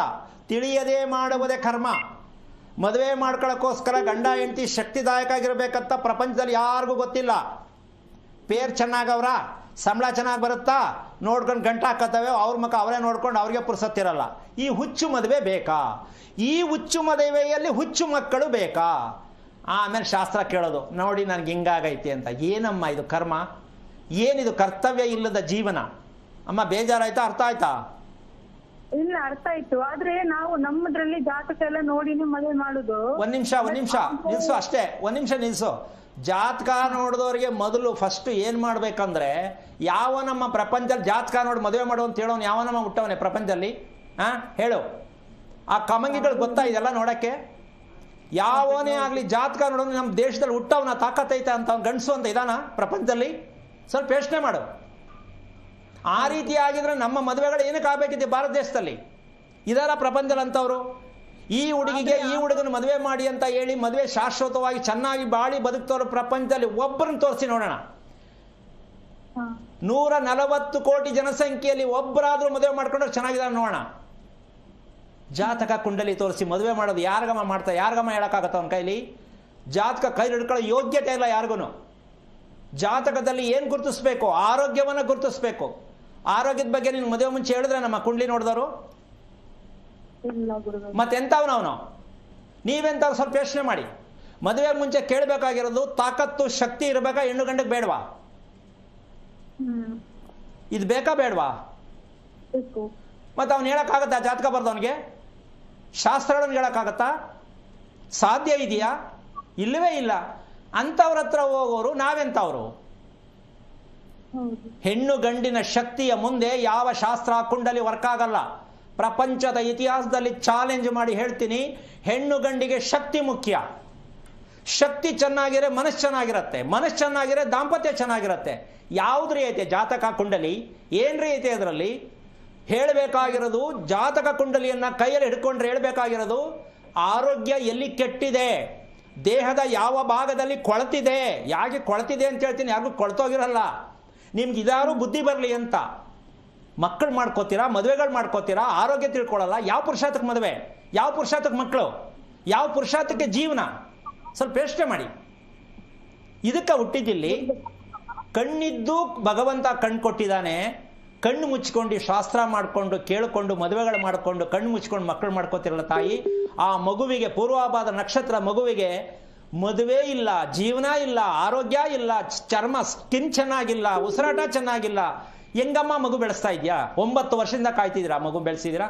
ಏನರ್ಥ ಇದೆ? 13 ವರ್ಷದ ಮಗುಗೆ, 9 ವರ್ಷದ ಮಗುಗೆ ಆ ಮಕ್ಕಳ ಆರೋಗ್ಯ ತಿಳ್ಕೊಳ್ಳಿಲ್ಲ ಅಂದರೆ ಯಾವ ಪ್ರಯೋಜನಕ್ಕೆ ಗಂಡ ಹೆಂಡತಿ ತಂದೆ ತಾಯಿ ಅನ್ನಿಸ್ಕೊಳ್ಳೋ ಸ್ಥಾನ ಇದೆ? ಯೋಚನೆ ಮಾಡಿ ಸ್ವಲ್ಪ. ಅಮ್ಮ, ಅರ್ಥ ಆಯ್ತಾ? ಬೇಜಾರಾಯ್ತಾ? ಆದ್ರೆ ನಾನೊಂದು ಹೇಳ್ತೇನೆ, ಅವ್ರ ಮಕ್ಳು ಏನಿದ್ರು ಬಾಯಿ ಬಿಟ್ಟು ಹೇಳ್ತವೆ. ನಾನು ಕೇಳ್ತೇನೆ, ಏನಾದ್ರು ಇದ್ರೆ ಹೇಳ್ಬೇಕು ನನ್ನ ಹತ್ರ ಅಂತ ಹೇಳ್ತಾರೆ.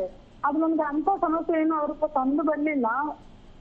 ಅಲ್ಲಮ್ಮ, ಸಮಸ್ಯೆ ಅಲ್ಲ ತಾಯಿ. ಈಗ ನಾನು ಹೇಳಿದ್ದು ಆ ಮಗು ನಿದ್ದೆ ಮಾಡುವಂತ ವಿಚಾರದಲ್ಲಿ ಎಷ್ಟು ಸರ್ಕಸ್ ಮಾಡ್ತಾನೆ, ನಿದ್ದೆ ಕರೆಕ್ಟಾಗಿ ಮಾಡ್ತಾನೆ ಸ್ವಲ್ಪ ನೋಡಿ ಇವತ್ತು ರಾತ್ರಿ. ಅವನು ಉಸಿರಾಟ ನೋಡು ಸ್ವಲ್ಪ. ಸಮಸ್ಯೆ ಕಂಡು ಬಂದಿಲ್ಲ ಅಂದ್ರೆ ಹಾಸ್ಪಿಟ್ಲಲ್ಲಿ ಅಡ್ಮಿಟ್ ಆದಾಗ ನಿಮ್ಗೆ ಗೊತ್ತಾಗೋದು, ಅಲ್ಲಿವರೆಗೂ ಸಮಸ್ಯೆ ಬರಲ್ಲ. ಹಾಸ್ಪಿಟ್ಲಲ್ಲಿ ಅಡ್ಮಿಟ್ ಆದಾಗ ಡಾಕ್ಟರ್ ಹೇಳಿದಾಗ ಹೌದಾ, ಓ ಸೋ ಸಾರಿ, ಆಗ ಅಲ್ಲಿವರೆಗೂ ನಿಮ್ಗೆ ಗೊತ್ತಾಗಲ್ಲ. ಮಕ್ಕಳು ಕಣ್ಬಿಡ್ತಾ ಇರ್ತವೆ. ಒಂದು ತಿಳ್ಕೊಮ್ಮ, ಪ್ರಪಂಚದಲ್ಲಿ ಉಸಿರಾಡ್ತಾ ಇದ್ದೀವಿ, ಕಣ್ಬಿಟ್ಟಿದ್ದೀವಿ ಅನ್ನೋದು ಅಷ್ಟೇ ನಮ್ಮ ಐಡೆಂಟಿಫೈ. ಕಣ್ಣಿನಲ್ಲಿ ಎಷ್ಟು ರಪ್ಪೆ ಎಷ್ಟು ಕೆಲಸ ಮಾಡ್ತಾ ಇದೆ, ನಿಮ್ಮ ಹಾರ್ಟ್ ಎಷ್ಟು ಕೆಲಸ ಮಾಡ್ತಾ ಇದೆ ಅಂತಕ್ಕಂಥದ್ದು ಹೇಳುತ್ತೆ ಶಾಸ್ತ್ರ. ನಿಮ್ಮ ಕಣ್ಣಿನ ರಪ್ಪೆ ಎಷ್ಟು ಹೊಡಿತಾ ಇದೆ, ನಿಮ್ಮ ಹಾರ್ಟ್ ಬೀಟ್ಸ್ ಎಷ್ಟಿದೆ ಅಂತ ಗೊತ್ತಾಗತ್ತೆ.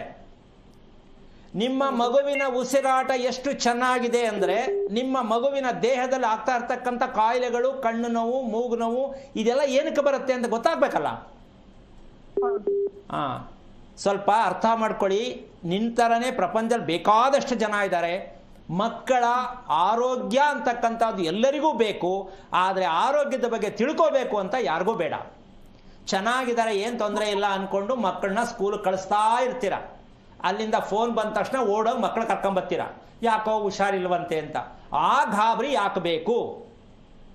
ಮಕ್ಕಳನ್ನ ಯಾವುದೇ ಕಾರಣಕ್ಕೂ ಉಸಿರಾಟ ಚೆನ್ನಾಗಿರಬೇಕು ಅಂತಕ್ಕಂಥದ್ದು. ರಾತ್ರಿ ನಿದ್ದೆಯಲ್ಲಿ ಯಾವ ಮಕ್ಕಳು ಸರ್ಕಸ್ ಮಾಡ್ತಾರೆ ಅವರಿಗೆ ಉಸಿರಾಟ ಚೆನ್ನಾಗಿರಲ್ಲ. ಅಪ್ಪ ಅಮ್ಮ ತಿಳ್ಕೊಂಡಿರೋದೇನೋ ನನ್ನ ಮಕ್ಕಳು ನಿದ್ದೆ ಮಾಡ್ತಾ ಇದ್ದಾರೆ ಅಂತ. ನಿದ್ದೆ ಚೆನ್ನಾಗಿ ಮಾಡಿದ್ರೆ ಮಕ್ಕಳು ಮಂಕಾಗಿರಲ್ಲ. ತಿಳ್ಕೊ ತಾಯಿ, ನೀನು ಅದರಲ್ಲಿ ಸೇರ್ಕೋತೀಯ. ಆಶ್ಲೇಷ ನಕ್ಷತ್ರಕ್ಕೆ ನೆಮ್ಮದಿ ಜೀವನ ಇಲ್ಲ, ನೀನು ಬೆಳಗ್ಗೆ ಹೊತ್ತು ಹೇಳೋಕ್ಕಾಗಿಲ್ಲ. ಆ ಮಕ್ಕಳನ್ನ ಗರ್ಭಾವ್ಯವಸ್ಥೆಯಲ್ಲಿ ಮಕ್ಕಳನ್ನ ನೀನು ಭ್ರೂಣದಲ್ಲಿ ಏನು ಇಟ್ಕೊಂಡಿದ್ದೋ, ನೀನೇನು ಅನುಭವಿಸಿದ್ಯೋ ಅದೇ ಮಕ್ಕಳಾಗಿ ಬಂದಿದ್ದಾರೆ ಅಂತ ನಿನ್ಗೆ ಗೊತ್ತಾಗಿಲ್ಲ. ಇವತ್ತು ನಿನ್ಗೆ ವಿಷಯ ಗೊತ್ತಾಗಿದೆ. ಗಾಬರಿ ಮಾಡ್ಕೋಬೇಡ, ಹೆದರ್ಕೋಬೇಡ, ತಿಳ್ಕೊಂಡು ಬದುಕಿ ಅಷ್ಟೇ.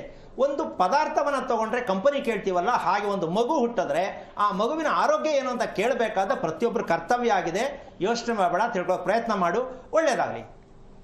ಧನ್ಯವಾದಗಳು ಕರೆ ಮಾಡಿದ್ದಕ್ಕೆ. ಗುರುಗಳೇ, ನಾವಾಗಲೇ ವಿದ್ಯಾಭ್ಯಾಸ ಸಂಸ್ಕಾರದ ಬಗ್ಗೆ ನೀವು ಮಾತನಾಡ್ತಾ ಇದ್ದೆ, ಅದನ್ನು ಮುಂದುವರಿಸಬಹುದಾ? ಇಲ್ಲಿ ನಾವು ಮಾತಾಡ್ತಾ ಇದ್ದಂಥ ವಿಚಾರ ಮದುವೆ ವಿಷಯದಲ್ಲಿ ಏನು ಅಂತಕ್ಕಂಥ ಲೆಕ್ಕಾಚಾರ. ಈ ಮದುವೆ ಅಂತಕ್ಕಂಥದ್ರಲ್ಲಿ ನಾವು ಪೂರ್ಣವಾಗಿ ದಾರಿ ತಪ್ಪಿರ್ತಕ್ಕಂಥದ್ದು, ಮತ್ತೆ ಮಕ್ಕಳು ಮಾಡ್ಕೊಳ್ಳೋದ್ರಲ್ಲಿ ದಾರಿ ತಪ್ಪಿರ್ತಕ್ಕಂಥದ್ದು ಯಾರ್ದಿದು ಜವಾಬ್ದಾರಿ? ನಮ್ಮದು. ಹೌದು. ಹಾಗಿದ್ದ ಮೇಲೆ ಮದುವೆ ಮಾಡ್ಕೊಳ್ಳೋದು, ಧರ್ಮಬದ್ಧವಾದ ಮದುವೆ ಮಾಡ್ಕೊಳ್ಳೋದು ಗೊತ್ತಿದೆಯಾ? ಇಲ್ಲ. ಧರ್ಮಕ್ಕೆ ಹತ್ರವಾಗಿರ್ತಕ್ಕಂಥ ಸಂತಾನವನ್ನು ಮಾಡ್ಕೊಳ್ಳೋದು ಗೊತ್ತಿದೆಯಾ? ಸಂತಾನ ಮಾಡ್ಕೊಳ್ಳೋದು ದೇವ್ರು ಕೊಡ್ತಾನೆ ಅಂತ ಹೇಳ್ತೀರಾ, ಫೈನ್. ದೇವರು ದೇಹದ ರಚನೆಗೆ ಕಾರಣಕರ್ತನಾಗಿರ್ತಾನೆ. ಮಗು ಉತ್ಪತ್ತಿಗೆ ಹೆಣ್ಣು ಗಂಡೇ ಕಾರಣ, ಹೌದಾನೆ? ಹಾಗಿದ್ದ ಮೇಲೆ ಅವ್ರು ತಿಂದಂತ ಆಹಾರದಲ್ಲಿ ಎಷ್ಟರ ಮಟ್ಟಕ್ಕೆ ತಾಕತ್ತಿದೆ ಅಂತ ಅವ್ರಿಗೆ ಗೊತ್ತಾಗಿರ್ಬೇಕಲ್ಲ. ಹೌದು. ಎಲ್ಲಿ ಗೊತ್ತಾಗತ್ತೆ? ಯಾರಿಗ್ ಗೊತ್ತು? ನಾನು ಆಹಾರವನ್ನ ನನ್ನ ದೇಹಕ್ಕೆ, ನನ್ನ ವಯಸ್ಸಿಗನುಸಾರವಾಗಿ, ಶಕ್ತಿಗನುಸಾರವಾಗಿ ನಾನು ಆಹಾರ ಸೇವನೆ ಮಾಡ್ತೀನಿ ಅಂತ ಯಾರು ಗೊತ್ತಾಗತ್ತೆ? ಎಲ್ಲಿ ಹೇಳ್ಕೊಡ್ತಾರೆ ಇದನ್ನು? ಯಾರು ಹೇಳ್ಕೊಡ್ತಾರೆ? ಯಾವ ಕಾಲೇಜ್ ಇದೆ ಇದು? ಮತ್ತೆ ಮದುವೆ ಹೆಂಗ್ ಮಾಡ್ಕೋತೀರಾ ನೀವು? ಮಗು ಹೆಂಗ್ ಮಾಡ್ಕೋತೀರಾ ನೀವು? ಆರೋಗ್ಯವಾದ ಸಂತಾನ ಬೇಕು ಅಂದ್ರೆ ನಿಮ್ಮಿಬ್ಬರಿಗೆ ಆರೋಗ್ಯ ಇದೆಯಾ? ಇಲ್ಲ. ಮತ್ತೆ ಒಳ್ಳೆ ಮಗು ಹೆಂಗ್ ಹುಟ್ಟುತ್ತೆ? ಹೌದು. ಈಗ ಜಾತಕ ಕುಂಡಲಿನ ತೋರಿಸಿದ್ರೆ ಯಾರು ಹೇಳ್ಕೊಡ್ತಾರೆ ಇದನ್ನ? ಎಲ್ಲಿ ಹೇಳ್ಕೊಡಕ್ಕಾಗತ್ತೆ? ಹೇಳೋದನ್ನ ಕೇಳೋರು ಯಾರು? ಇಷ್ಟೇ ವಿಚಾರ. ಇವತ್ತು ಒಟ್ಟಾರೆಯಾಗಿ ಹೋಲ್ಸೇಲ್ ಆಗಿ ನಾನು ಹೇಳಿರ್ತಕ್ಕಂಥ ವಿಚಾರ ಇನ್ನೊಮ್ಮೆ ಕೇಳಿಸ್ಕೊಳ್ಳಿ. ನಿಮ್ಮ ಮನೆಗೆ ಸೂರ್ಯನ ಕಿರಣಗಳು ಬೆಳಗಿನ ಸಮಯದಲ್ಲಿ ಯಾವ ಭಾಗಕ್ಕೆ ಬೀಳುತ್ತೆ ಅಂತ ದಯವಿಟ್ಟು ನಾಳೆ ಏನಾದರೂ ಕರೆ ಮಾಡಿದಾಗ ಯಾರೋ ತಿಳಿಸಿದ್ರೆ ತುಂಬ ಖುಷಿ ಆಗತ್ತೆ. ನಿಮಗೂ ಅರ್ಥ ಆಗತ್ತೆ, ನನಗೂ ಅರ್ಥ ಆಗತ್ತೆ. ಕಾರಣ, ಬೆಳಿಗ್ಗೆ ಎದ್ದು ಈ ಭಾಗದಲ್ಲಿ ಸೂರ್ಯನ ಕಿರಣ ನಮ್ಮ ಮನೆಗೆ ಬೀಳುತ್ತೆ ಅಂತ ದಯವಿಟ್ಟು ಇದ್ದರೆ, ಇಲ್ಲ ಮೆಸೇಜ್ ಹಾಕಿ, ಇಲ್ಲ ನಾಳೆ ಕಾರ್ಯಕ್ರಮ ಮಾಡಿದಾಗ ದಯವಿಟ್ಟು ಯಾರು ಹೇಳಿದಾಗ ನಿಮಗೆ ಅದ್ರ ಬಗ್ಗೆ ಮಾಹಿತಿಯನ್ನು ಕೊಡೋದಕ್ಕೆ ಅನುಕೂಲ ಆಗತ್ತೆ. ಯಾಕೆ ಅಂತಂದರೆ ನಮಗೆ ಸಮಸ್ಯೆ ಏನಾಗಿದೆ ಅಂದರೆ, ಮನೆಯಲ್ಲಿ ಶಿವ ಪಾರ್ವತಿ ಇರಬೇಕಾ ಬೇಡವಾ? ಇರಬೇಕು.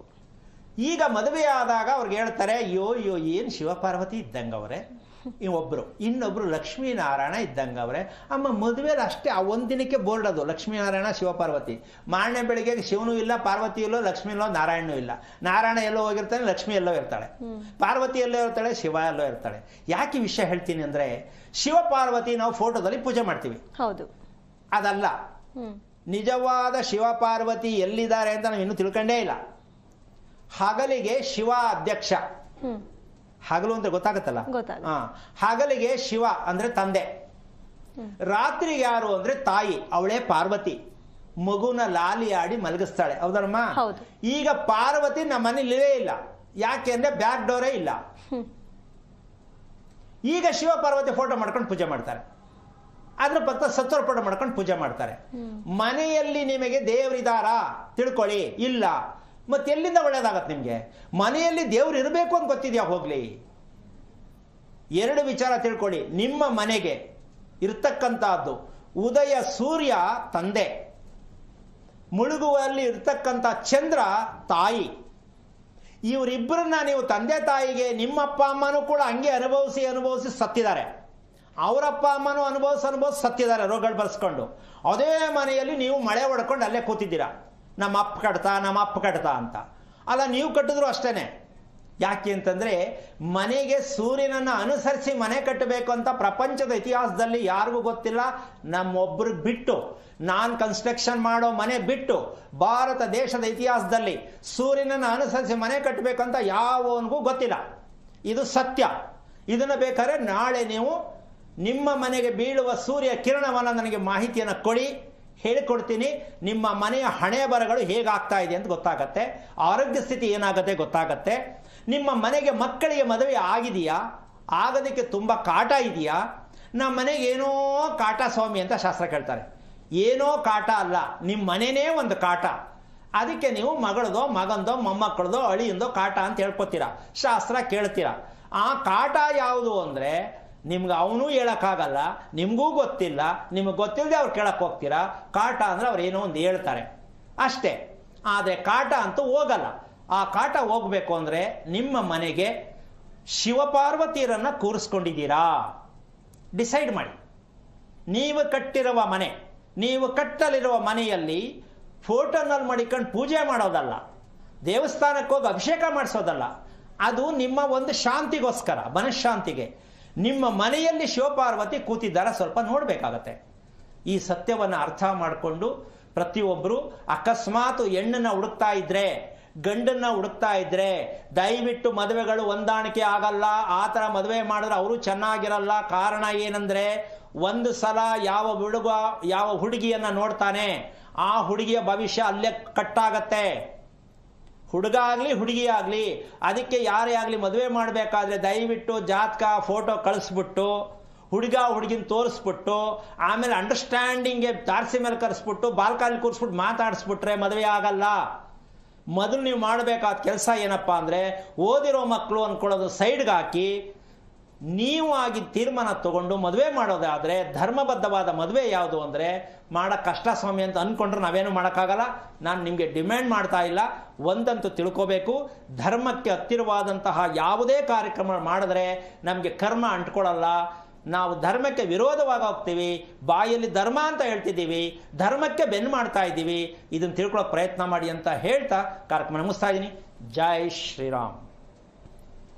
ಗುರುಗಳೇ, ಇಷ್ಟೊತ್ತು ನಮ್ಮೊಂದಿಗೆ ಕಾರ್ಯಕ್ರಮದಲ್ಲಿ ಭಾಗಿಯಾಗಿ ಇಷ್ಟೆಲ್ಲ ಮಾಹಿತಿಗಳು ಹಾಗೂ ನಮ್ಮ ವೀಕ್ಷಕರ ಇಷ್ಟೆಲ್ಲ ಪ್ರಶ್ನೆಗಳಿಗೆ ಉತ್ತರ ನೀಡಿದ್ದಕ್ಕೆ ತಮಗೆ ಧನ್ಯವಾದಗಳು ಗುರುಗಳೇ. ನೋಡಿದ್ರಲ್ಲ ವೀಕ್ಷಕರೇ, ಇದಾಗಿತ್ತು ಇವತ್ತಿನ ವಿಶೇಷ. ನೋಡ್ತಾ ಇರಿ ಜಿ ಕನ್ನಡ ನ್ಯೂಸ್, ಸತ್ಯವೇ ಸುದ್ದಿಯ ಜೀವಾಳ. ಹೆಚ್ಚಿನ ಮಾಹಿತಿಗಾಗಿ ಸಂಪರ್ಕಿಸಿ ಶ್ರೀಮಾನ್ ಶ್ರೀ ಪುರುಷೋತ್ತಮ್ ದೇಶಿಕ್ ಗುರೂಜಿ, ಶ್ರೀ ಧರ್ಮ ಮಾರ್ಗ ಕಚೇರಿ, ನಂಬರ್ 532, ಮಲಥಳ್ಳಿ ಮುಖ್ಯ ರಸ್ತೆ, ಬೆಂಗಳೂರು.